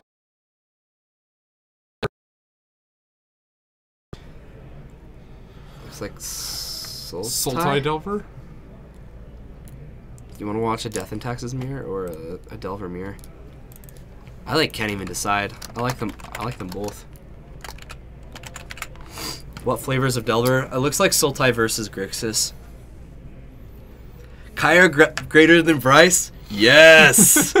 Oh man, he's gonna hear about this. Excellent. That's what I like to hear. Alright, so I guess we're gonna watch the Delver mirror, right? Or you mean the Death and Taxes? Death and Taxes. Whichever one has less glare. That makes sense. Let's just stay on the good camera. Yeah. So are we twins or just brothers? We're actually clones. I'm sorry to break it to you. Thank you, Jorgensen. I should have known that you guys would have been all over that. Don't be snitching. Thank you. Okay, so turn 1, Aether Vial on both sides of the field. Alan has an untapped Caracas, and with his ability to draw Swords to Plowshares. Oh, yeah, okay, Caracas is going to get wastelanded. Not too relevant considering vials are on both sides, but still being able to cut off white as much as possible can be useful. And there's a Thalia. And a mom. So Thalia's not going to be able to And yes, swing in. Exquisite, he's going to untap with the mom. I know, we went through this earlier. Cavern. Who's older? Oh, that is a good question. I am 25 and I turned 26 in September. Than you are. I am? Yeah. Jeez, I'm shorter and older. What is this? Draw all the wrong straws. Well, you're probably lighter than me. Lighter? Oh, Yeah. that's true. That's true. So the Cavern's going to get wasted. And he's got a Rashadan Port. Port's not that good right now.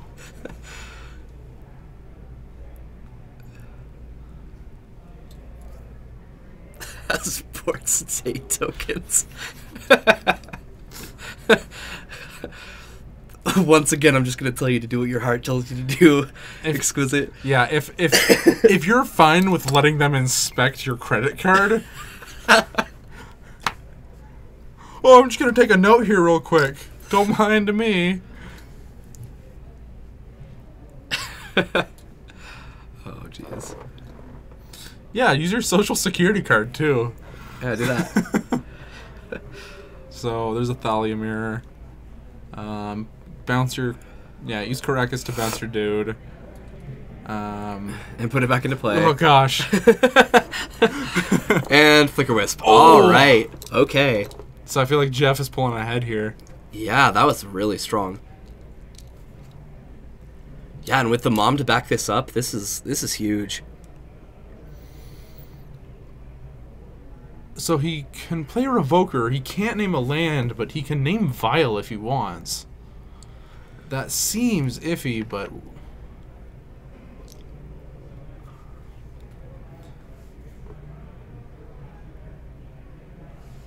I'm gonna go run and ask what that Revoker is naming. Oh, would you mind asking them to put the dice onto the mat as well? Oh yeah, no problem. Awesome. Look at Sean getting out there.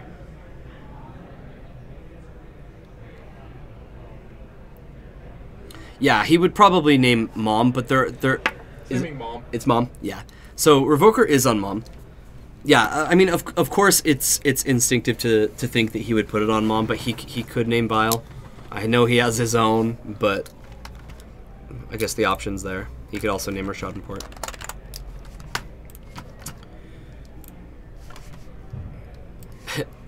Even though Mom isn't technically a card, he's still named Mom. I think the ruling is as long as both players know which card. Yeah.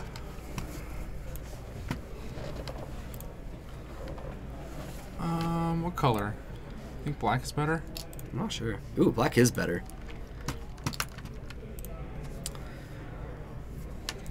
The other guys have been like, no, it needs to be Paragon blue. I'm like, I think we should pick a color that shows up on the stream good, the best. But yeah, we're choosing legibility black. Right. Legibility black. It's a real color. One of my favorites.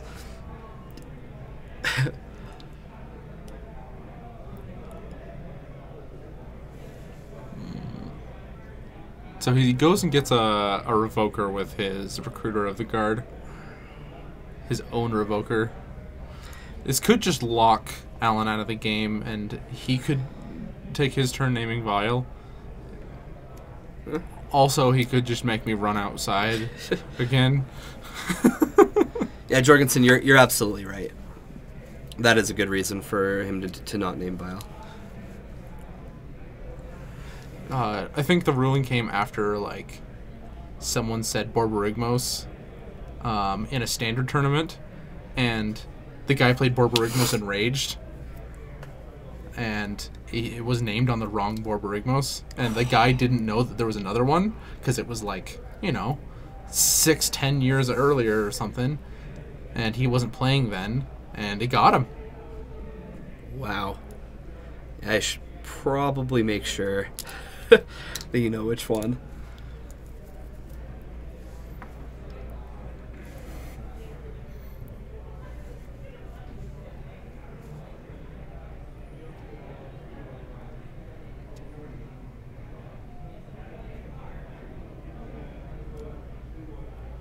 It was a modern tournament, but yeah, well, that was a douche move. For sure.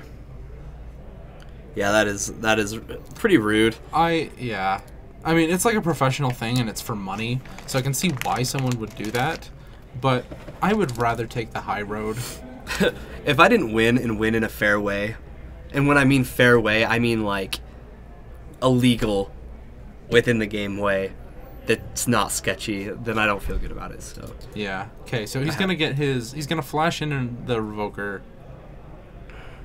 Is that what he did, or was it the Mom he flashed in again, or the Thalia? I can name cards. Yeah, he flashed in the Thalia again. Got his Vial Flicker Wisp for a second time, and it's starting to look like Alan's going to start taking some beats pretty soon here. Yeah, we're going to equip up one of these Flicker Wisps. Yeah. And this should make the game end in a couple turns. Off to the races, right?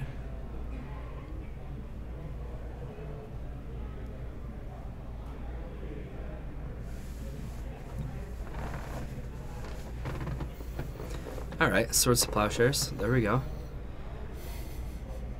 Keep that Jitte clean. Buys him a little bit of time. Not in the best position still. What does he have? He has his own Flicker Wisp. But having his Vial flashed twice already is slowing him down just in a colossal way. Right, and the Cavern's more than likely unhuman. So you can't cast the Flicker Wisp. I'd have to be on Elemental, and that's unlikely. He has his own Recruiter of the Guard, though, right? Yes. Yeah. Plays Recruiter. Goes to tutor a card with toughness 2 or less. You think it's Stoneforge? That'd be my best guess.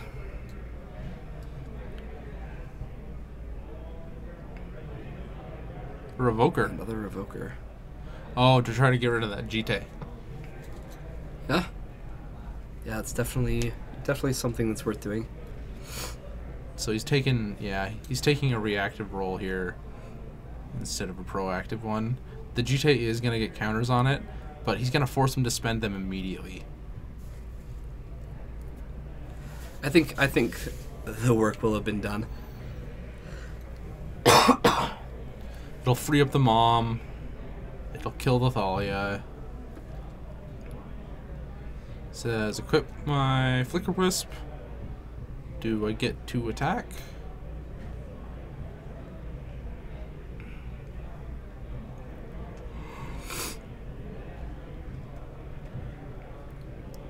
Yeah, the lands decks haven't been favoring ports lately. Some people still like them.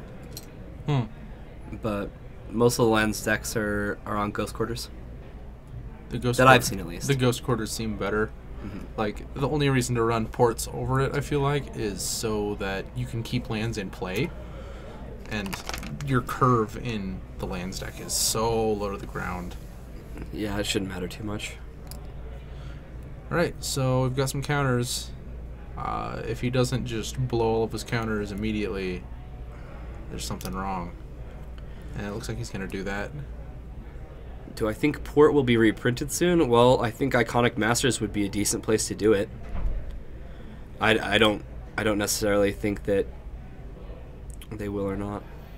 Alright, so the Phyrexian Revoker is gone. So we can get rid of that mom just chilling on the battlefield. Hi, Mom! Yeah, for sure, though. Rashad and Port really does need a reprint.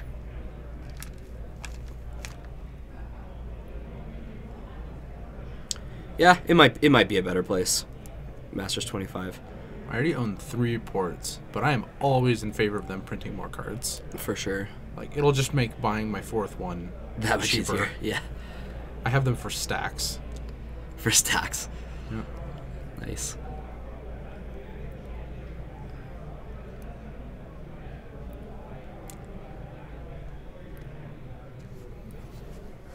Okay, so Stoneforge Mystic comes down for Alan. He's not using the Vial, interestingly enough. You think that means he has another 2-cost in his hand? It's got to, right? Finds Sword. I would assume so. And the Jitte can only get 2 counters, so it seems like he's going to be able to connect. No. Because there's a mom and enough blockers. Yeah, I don't see Alan turning the corner. Oh, yeah, I forgot about the Caracas. That's what it was for. He's going to replay the Caracas. Or the Thalia. The Thalia. Which just is going to get Caracased again. That it will.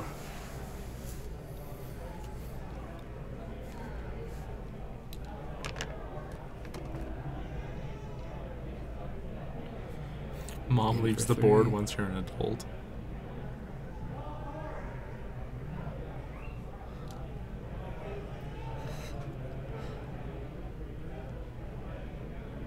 Oh.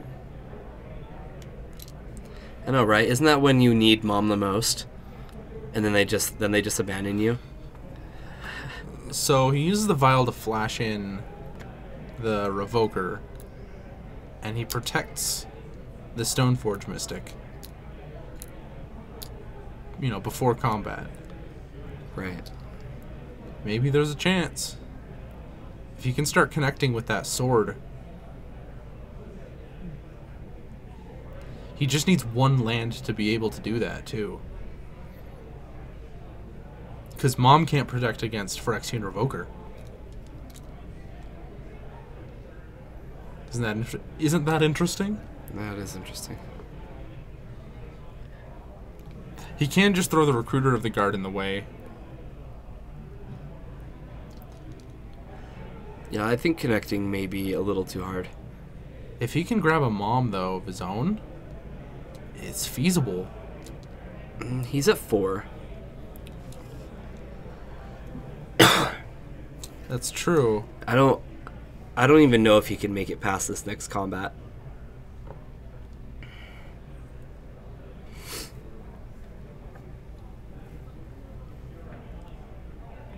Maybe he can.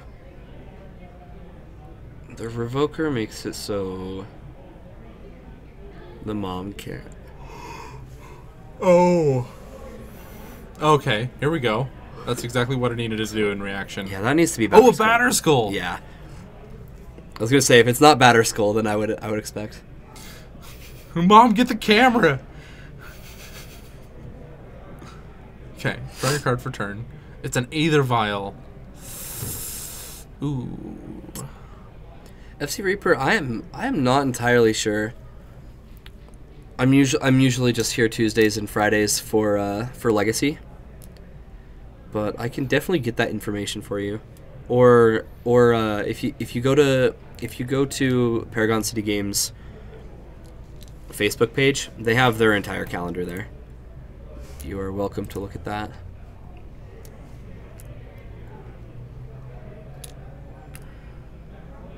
Or we can take a look.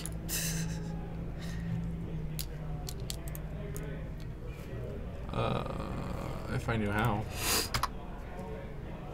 I don't want to miss much of this match. So a Flicker Wisp came down, and it flipped Targeted the Mom. Yeah.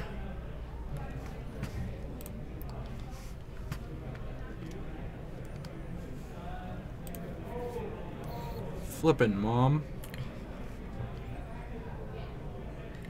Alright, we out of swords.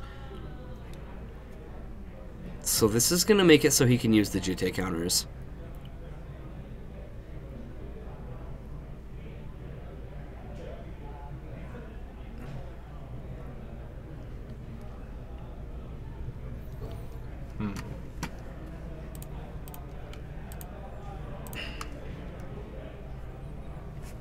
So he gets to attack, and he'll put 3 damage on him. He has the option to make it 5. And he does. Interesting.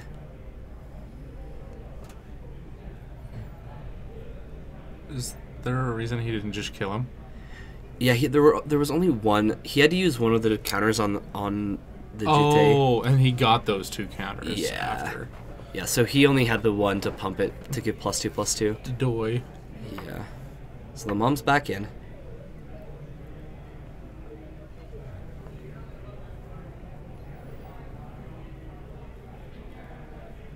Alan still has that sword in his hand.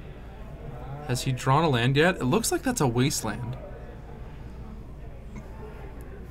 No, that's the sword.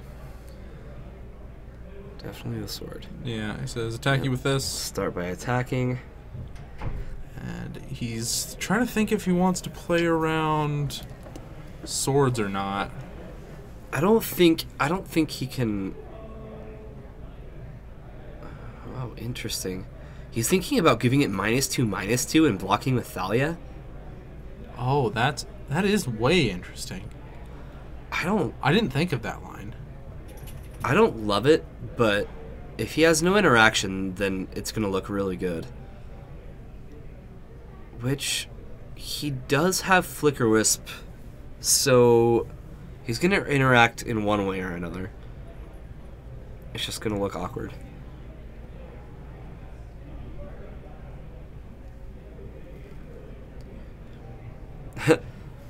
Yeah, Exquisite, you probably don't even need Drop of Honey, to be honest. It's a cool card, and it's gotten a lot of publicity just off of the last Lands player to top 8 with it in Vegas. But it's kind of a niche. Like, it's not something that people need in that deck. I mean, if that's something that you just have to play, then obviously get them. They're pretty sweet. But you probably don't need them. I was just trying to remember if it was actual counters that went on. It looks like Alan scoops it up there. Yeah.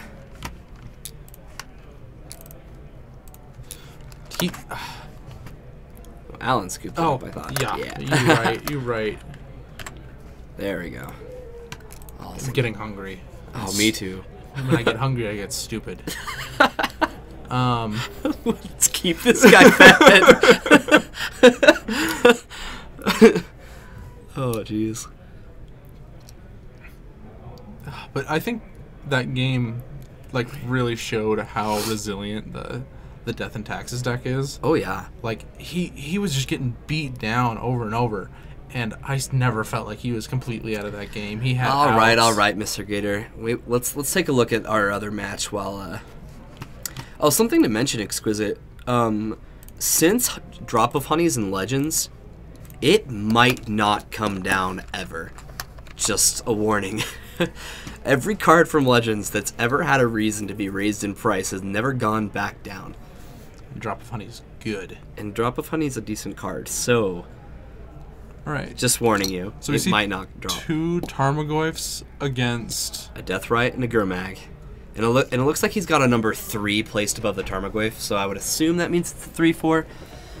I don't know how accurate that is. Not everybody's good at changing it as it goes up and down. Oh, sorry. Not Legends. My bad. But yes, it might not come back down. It's in the same category with Legends. My bad. True Name gets dazed. That's a good daze.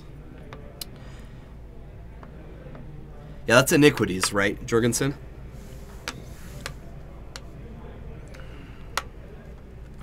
Okay, it looks like that is accurate, that counter. Okay. And... it's a 4 or 5? Yeah, and there's only one creature in the graveyard, and that would be the True Name. The True Name. So he has a lot of manipulation power over these Tarmogoyfs. Over the Tarmogoyfs. And that Gurmag Angler is just making them look silly. It can't attack in because it'll get stack blocked. But... and with the Deathrite Shaman, he has reach over the Sultai. So he has a Force of Will and, Hymn to Turok. The good art. All of them are good art. Don't say words that don't. I genuinely like them all. I have 3 different arts in mine. Because I love it that way. You mean the bad Walmart t-shirt one is good too? I like all of them. Did I? I'm pretty sure I just mentioned that. The more different art I can jam into my competitive decks, the more I like my deck. I like art, man. What can I say? Especially the more different kind. Yeah. Well, no, I just mean like, I like my decks. If I could have 60 different art in my deck. Oh, so... I just mean like... yeah. So are you the kind of guy that would play like, okay, I'm playing Tron, and you have like one of each different kind? Yes. Okay. I can respect that. I think that's cool. My blood braids are about as different as they can possibly get. I would still recommend Markering in your borders. Markering in my borders. Oh, jeez. I wouldn't do that for. You can get the dual lands, but Ultimate Guard released their Boardify sleeves, so people don't have to marker in their borders anymore. I didn't know that was a thing. Yeah, That's cool. yeah. They have them for sale here, Paragon City Games In Draper. in Draper, Utah. You know, you could even go there now and get some. What just happened? The Gurmag Angler died. Yeah, so it looks like he attacked. There was a block, and then he Golgari Charm to finish off the Gurmag Angler and the Tarmogoyf. Well, the Tarmogoyf already died, but That's kind of. Utah is so far away. It feels pretty close to me. I don't know what you're talking about. That's a little bit. I don't like attacks like that where you're like, okay, I'm gonna attack in, I'm gonna lose my Goyf, and then I'm gonna try to Golgari Charm you. Mm-hmm. You know, because it's like, what if he just counters it? You just threw a Goyf and a spell away. But it worked. I feel like it rarely does though.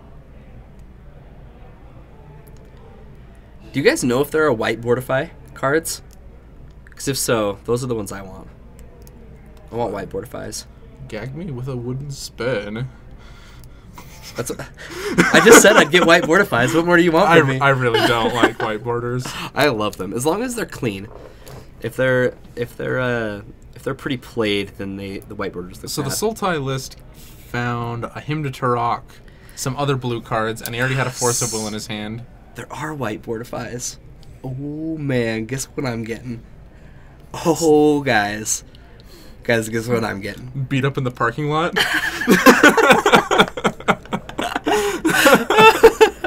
Besides that, All right, so he's fetching to shuffle away some cards. I'm not sure what he took off of, or what he put back off of that brainstorm. Mm-hmm.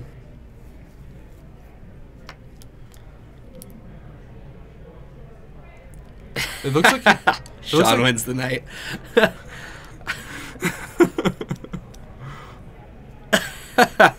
Winner, chicken dinner. Yeah. Is that a Battlegrounds joke? The winner, chicken dinner? I heard it from 21. That's where I remember it from, but I'm sure that's not the first place to do it. Tyler Perry's Boring Grounds.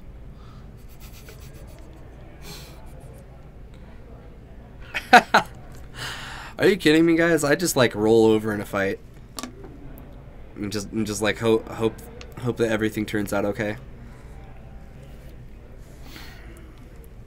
I think instead I'm just gonna start being nice to Sean. That way he doesn't beat me up in the parking lot. Or you could just get normal borders on your cards. I do have normal borders on my cards. Leave me alone.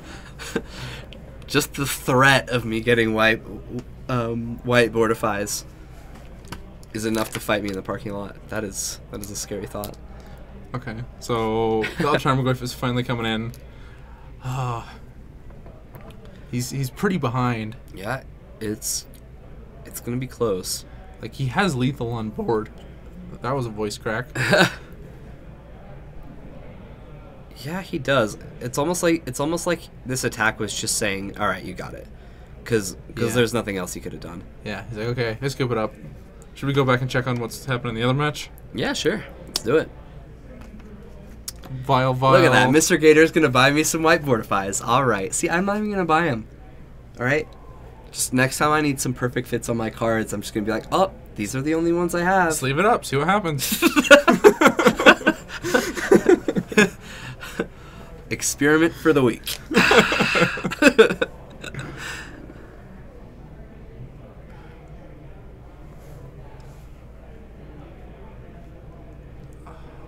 Yeah, I did know that the chicken dinner thing came from casinos, because that's why I referenced 21. But I don't know which casino. You'll fight Sean for me, Gavin. I'm a big dude. Gavin, you are little. I'm sure you can fight. I believe that, but you are little. I'm not that small of a guy. And I would not fight Sean. The GTA connected, but he didn't get to keep his Is Revoker long? Oh, it just got... Did it get Flicker Whisper or something? I don't see the Flicker Wisp. Oh, yeah, the Flicker Wisp dived from the GT. From the GT. Okay. I'm trying to focus this week really hard. On what's going on in the match? Yeah, and for sure. Chat is really distracting. Today they are. It's awesome. It is awesome. I love that we have an interactive chat.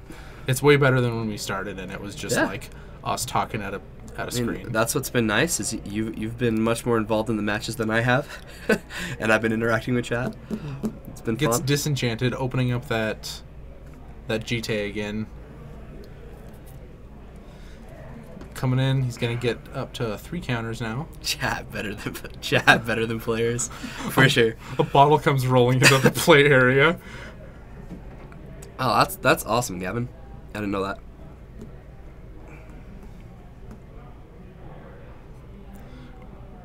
What did Revoker name? That's a good question. I would assume it's Vile here. Yeah, I'm just gonna sit back down. Right? I can't imagine it being anything different from this position. Right. You think he named Needle? The strong play. Too strong. Too strong. I'm gonna bank on Vile.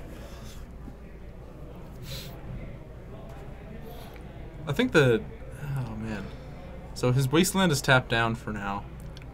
He's bluffing his swords and like kind of inviting him to blow up his wasteland. Oh yeah, you can name any card with Revoker, Mr. Gator. Non-land. Oh yeah, non-land. Sorry. It doesn't have to have Yeah, so it can be activated Needle. snow. Yeah.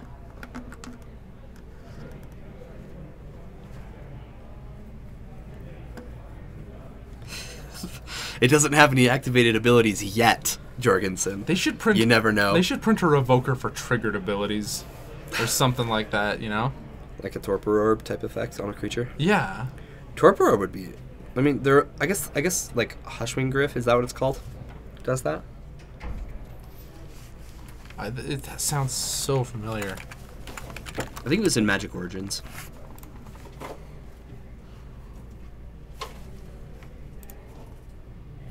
Yeah. Oh, yeah. 3 mana, 2/1. Creatures entering the battlefield don't cause abilities to trigger. Yeah, Quicksmith Rebel was the first card I thought of when I said that. For sure. That's kind of neat.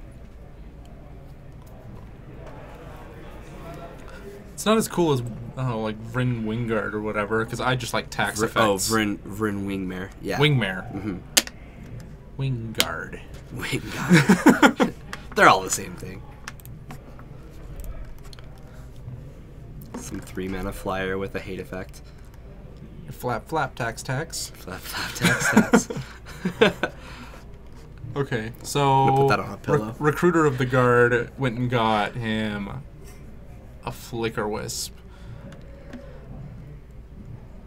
And I think he's just gonna pump here. Yeah, he pumps here because he knows that GTA is going to get Flicker Wisped.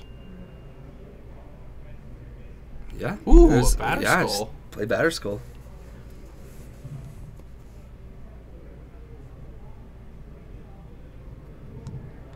Yeah, that's true. Torpor Orb does hit more.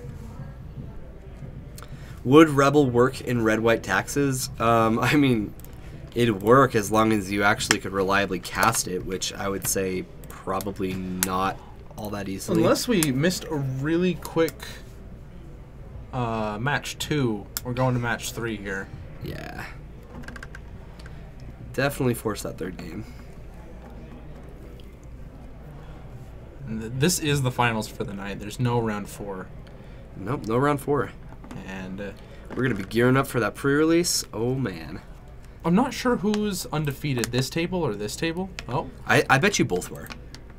Oh, really? Yeah. Or at least either Bryce or his opponent. Yeah, okay, I can believe that. I don't think 4 people can be undefeated. Yeah, you could. I mean, Like I said, you could play the Rebel. I just don't know if a 4-mana creature is really what you want to be casting. But yeah, Cavern does work with it. I mean, this is the kind of story that we would see somebody what adding Rebel in are that you talking about? Quick. Oh my goodness. Sorry, I'm going to type in quick. They just had it. And then Quicksmith Rebel? Quick something Rebel? Scroll up. Oh, I found it. Okay, you found it? I'm going to bring it up on screen. Yeah. We're going to do the non-fancy artwork. Aether Revolt card. Okay, so when Quicksmith Rebel enters the battlefield, target artifact you control gains tap. This artifact deals 2 damage to target creature or player for as long as you control Quicksmith Rebel. That's Alright, so pretty neat. So let's reread this. When Quicksmith Rebel enters the battlefield, target Pithing Needle you control gains tap. This Pithing Needle deals 2 damage to target creature or player for as long as you control Quicksmith Rebel. Guys, this is how I want my Pithing Needles. I want them to shut something down and then shock stuff. I want to be able to tap my Aether Vial and deal 2 damage. That's pretty sick. Were we just looking for a way for Pithing Needle to name Pithing Needle? Yeah, that was that's what Jorgensen brought up. Yeah. You can name the Revoker. You can. So turn 1 Mom is answered by turn 1 Wasteland. And Never target Vial. Yeah, I mean, there's options there. There's another Wasteland. Somebody will do it. You'll see. Just because of this stream. There's a core. You just add one. You have in the red-white decks, you already have Cavern. You have red.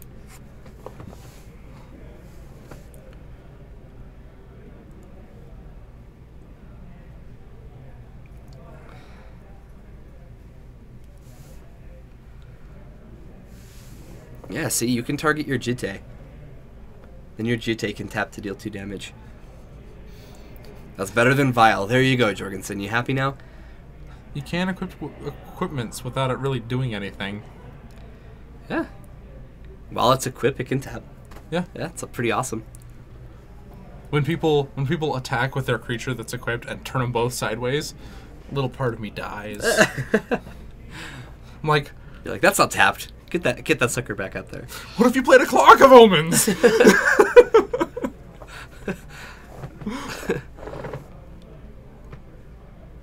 Alright, each player staring down Wastelands. Okay. All the Wastelands. One player has more Wastelands. It looks like he's just going to activate his core here. Or Stoneforge Mystic. No, just a Revoker. Vial. Yeah. Yeah, I think it's gonna name Vial, and we're gonna get a Mom in here. Mm-hmm. Which art on Mom is better? Well, one's done by Therese Nielsen, so I built that one. It has a new border. I don't like the new border as much, but I like the Therese Nielsen art better. I think the old one looks more momly. It does. Yeah. Moms can be young, too, especially nowadays. I tease. Hashtag 16 and pregnant. All right. You're picking up what I was putting down. Okay.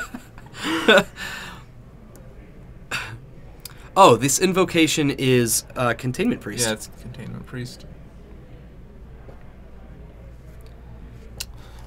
Super weird looking Containment Priest. And we'll prove it to you. Seems quotable. Yeah, it does seem quotable.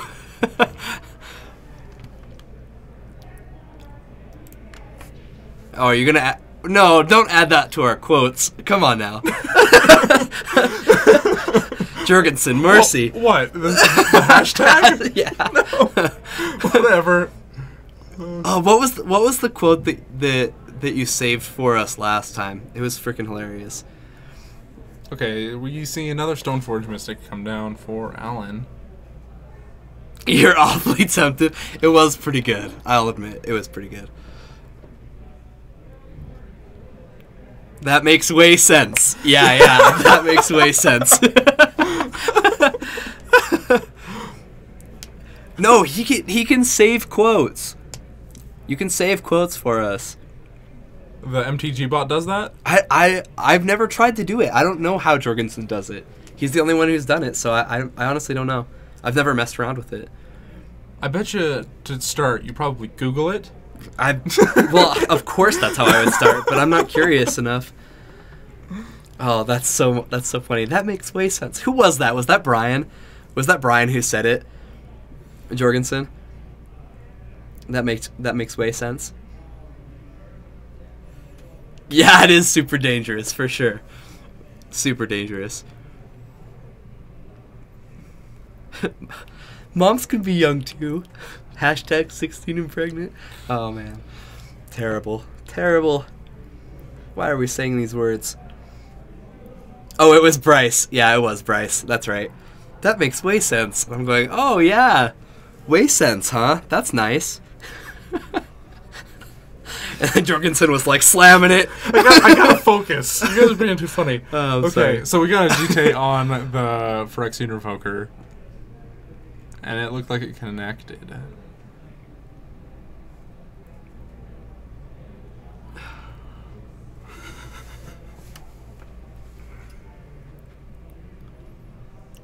We need a PGC 18. It looks like he's gonna take out the Stoneforge. The Stoneforge before it can cause too much damage.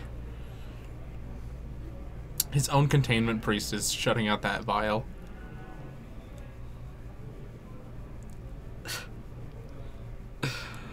Oh, you guys. Funny people. Alright, we've got GTs on both sides.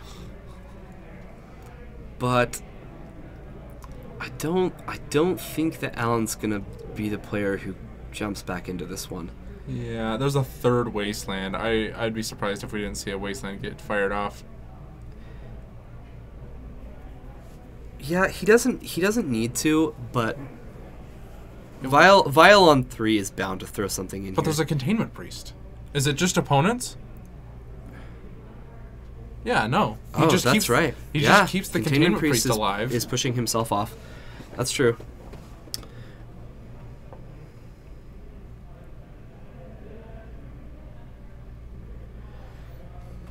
I should pull some weight with Brian and make him do a fireworks and magic. He probably would. In the store? Would be like out in the parking lot. Oh. That'd be cool.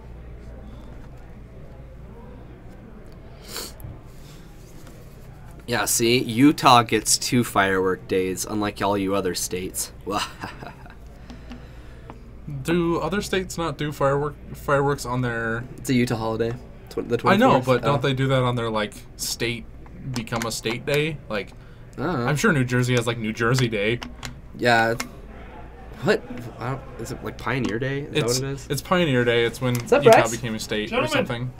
How are you? Hold on one second. So Jorgensen just helped us out and brought up your quote that you had the other day. The look on his face is like, oh crap, He was what? worried. Okay. Is it Jeff's turn still? Looks like it. The one quote that Paragon City Games has. Yeah. When I was making a fool of myself. Yeah, that makes way sense. That makes way sense, guys. Have you been having fun watching Death and Taxes versus Death and Taxes? It's been an interesting match for Kinda, sure. yeah. It's been all over the place. There you go. Awesome. That's so much fun. The one quote. The one quote. No, we had another one, and then Jorgensen's like, "Oh, we should make that a quote." And I looked at it and went, "No, we should not make that a quote." And he goes, "I'm tempted." I did 3-0 tonight. I played against. I thought it was going to be Lands. Okay. You guys watched that one, right? It was the Black Red Reanimator. Yes, we watched And Black Red. So he switched decks on me, which I Wasn't still expecting. would have mulliganed. My Oh, good hand.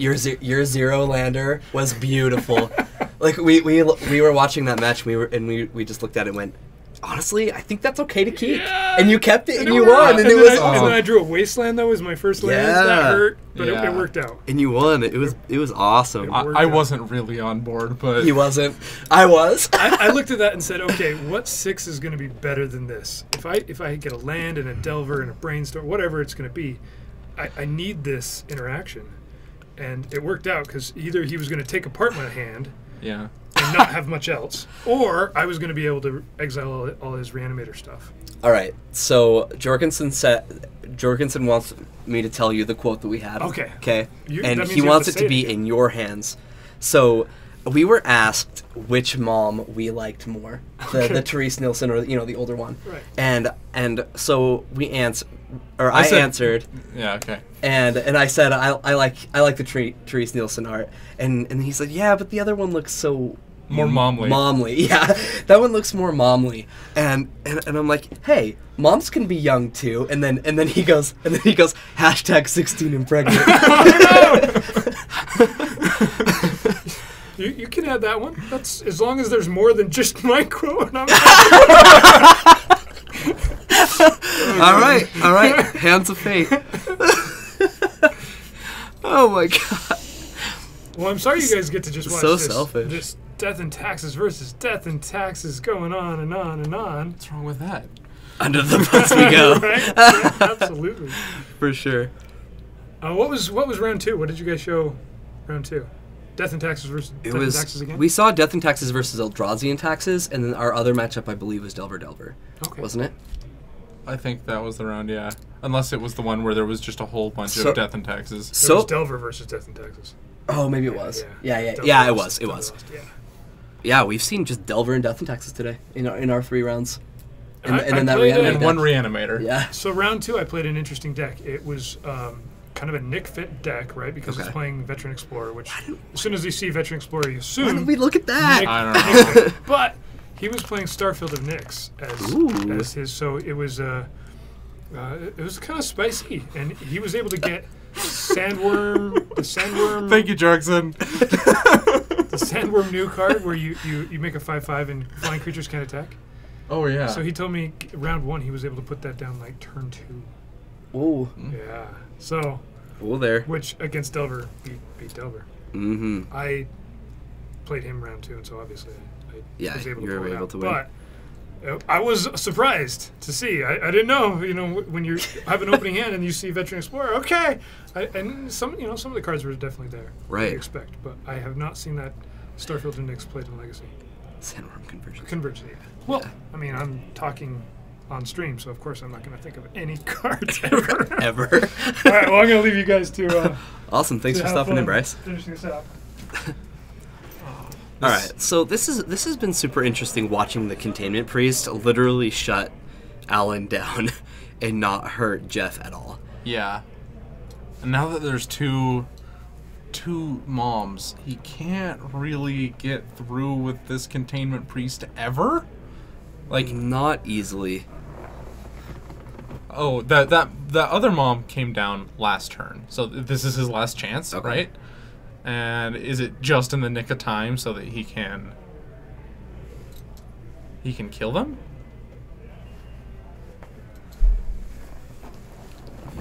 What Geyer doesn't rat you out. Oh man. Me? Rat someone out? Come on now. You guys know me better.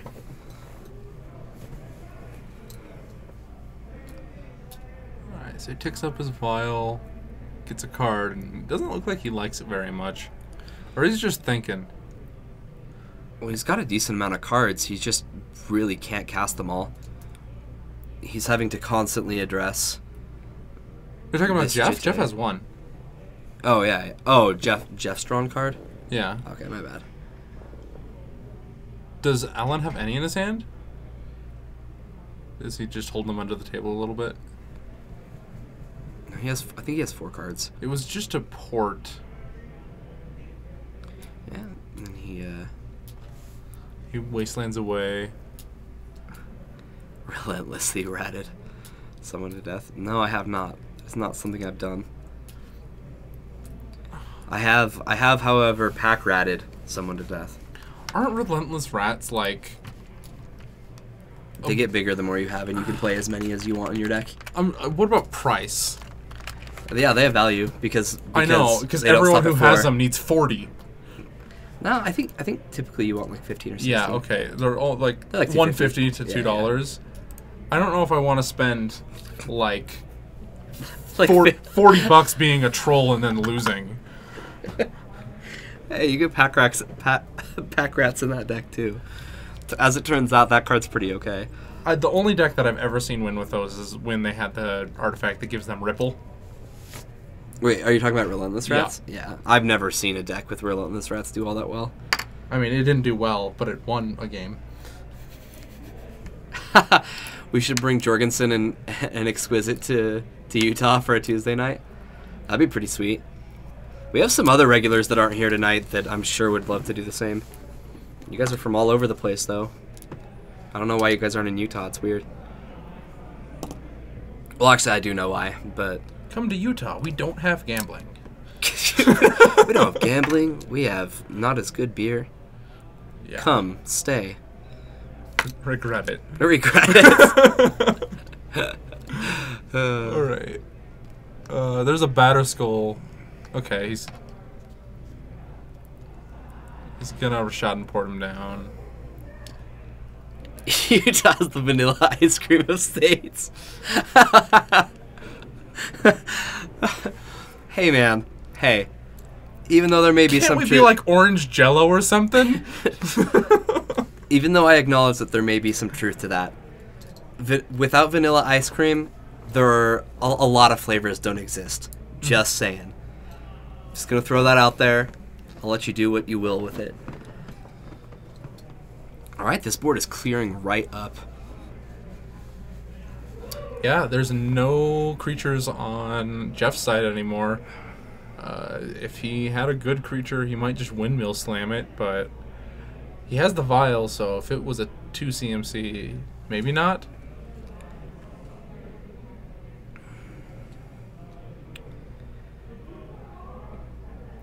It's 3, so as long as it's not a sword, it's a creature. Looks like a Flicker Wisp. The Flicker Wisp.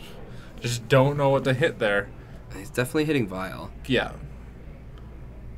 And Oh, Mirren Crusader. That is probably one of the worst cases. He can block with the Wisp this turn so that he only gets 2 counters. But... oh... Oh, Jorgensen, you're killing me. The truth hurts. The truth hurts. Hey, chat, what's it like to be able to buy alcohol in a grocery store? Liquor in a grocery store. Oh, sure. Yeah, we have low point beer in our grocery yeah. stores.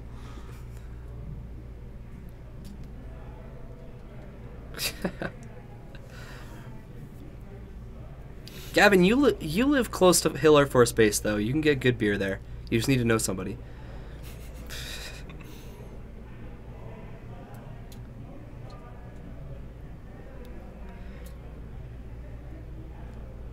Yes, we do have a good local Magic scene. In fact, the Salt Lake Valley is a pretty decent place to play Magic. There are a lot of stores, so there's a lot of competition. We have a lot of good players at the moment.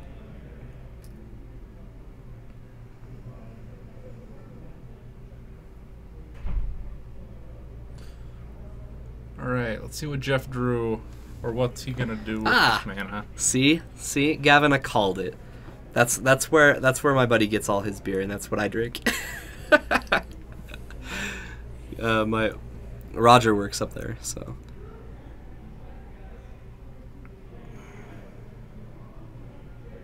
Okay, we're gonna see the equip, kind of as expected. Turn it Yeah. sideways. This is super unfortunate because he really needs to kill the Mirren Crusader. Ooh. He doesn't need to do anything until he tries to equip that Jite. Right. Sanctum Prelate. Okay. He knows he doesn't have the sword already. The sword's to plowshares. But so he's gonna name Put it on 2. What costs 2? That's really interesting. It probably...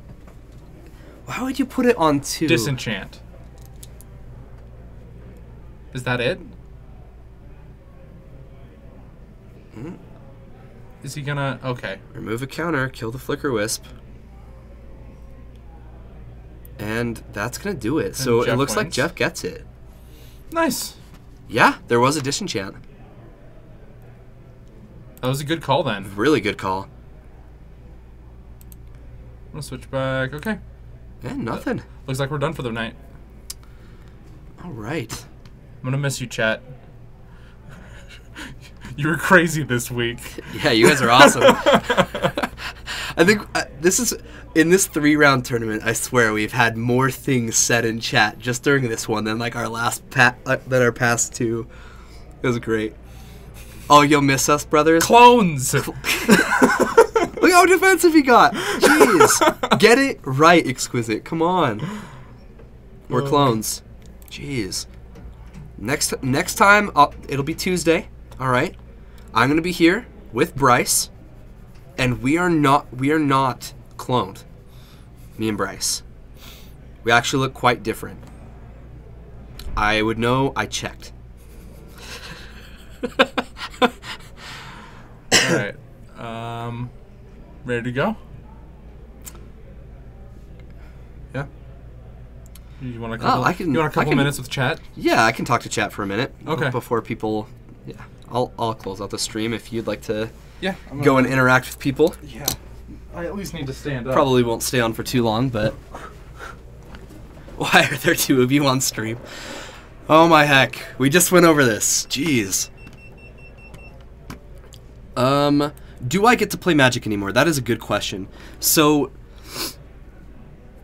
Once Brian told me that there was going to be a good chance that I would start broadcasting on Fridays as well, at first, I was kind of like, meh. But what I've decided to do is Tuesdays and Fridays I'm gonna be here with you guys, which I genuinely do enjoy. I really like being here. I love watching Legacy. I like teasing and hanging out. And then I'm just gonna start hitting up the PPTQ scene. I haven't done that in a little over a year. So, the Magic that I will be playing is going to be a little more competitive, but that's how I'm going to play Magic, which I'm pretty okay with. I can still hit up like 1 tournament, maybe 2 tournaments a week, and there's also standard tournaments here on Mondays, so I can still hit 2 tournaments a week. This last weekend was the first time I tried to do it. I made the finals of both of my PPTQs. I made out with about $200 worth of store credit between the 2. So I was pretty surprised. That was my first time playing Standard in like 6 months, and made it happen. Real Magic, not Modern or Standard. Yeah, I don't know if I'm gonna get to play a whole lot of Legacy anymore. I mean, I still test with my buddy decently often, and I'm here enough to watch it. And I watch a lot of other people's streams in my spare time, so I'm keeping up with it. But yeah, I don't really get to play I'm not getting to play a lot of Magic right now. It was kind of my decision. It's like, all right, do I like commentating or do I like playing? Well, I like playing a lot, but Legacy's not going anywhere. This opportunity might, so.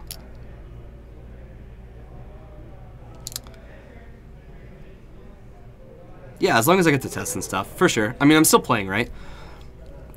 I can always play online too. I haven't jumped into it yet, but the option's there, and I'm sure if I do enough commentary, I can probably find a way to get the money for that. In other words, buy and sell cards to get there. What do I think of As Foretold Stompy? That is a good question. I think As Foretold is a really cool card, but I think there are a little too many inconsistencies when it comes to it, so probably not my bread and butter, but seems like a sweet idea.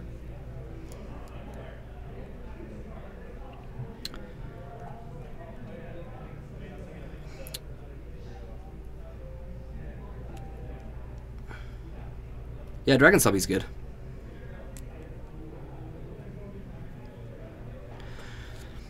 Yeah, Gavin, we'll definitely test more. I mean, I definitely need to play a little more standard, especially if I'm going to be hitting PPTQs.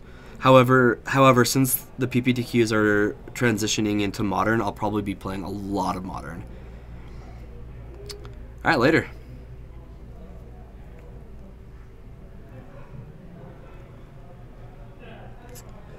All right. Any other questions before I hit the stop streaming button? Gotta get ready for these pre-releases, guys. I'm super excited. I'm gonna crack open these kits, see what I get. What's the merch status? No, I'm free to be released. You're doing a catch and release tonight? Hey man, I'm fine hanging out.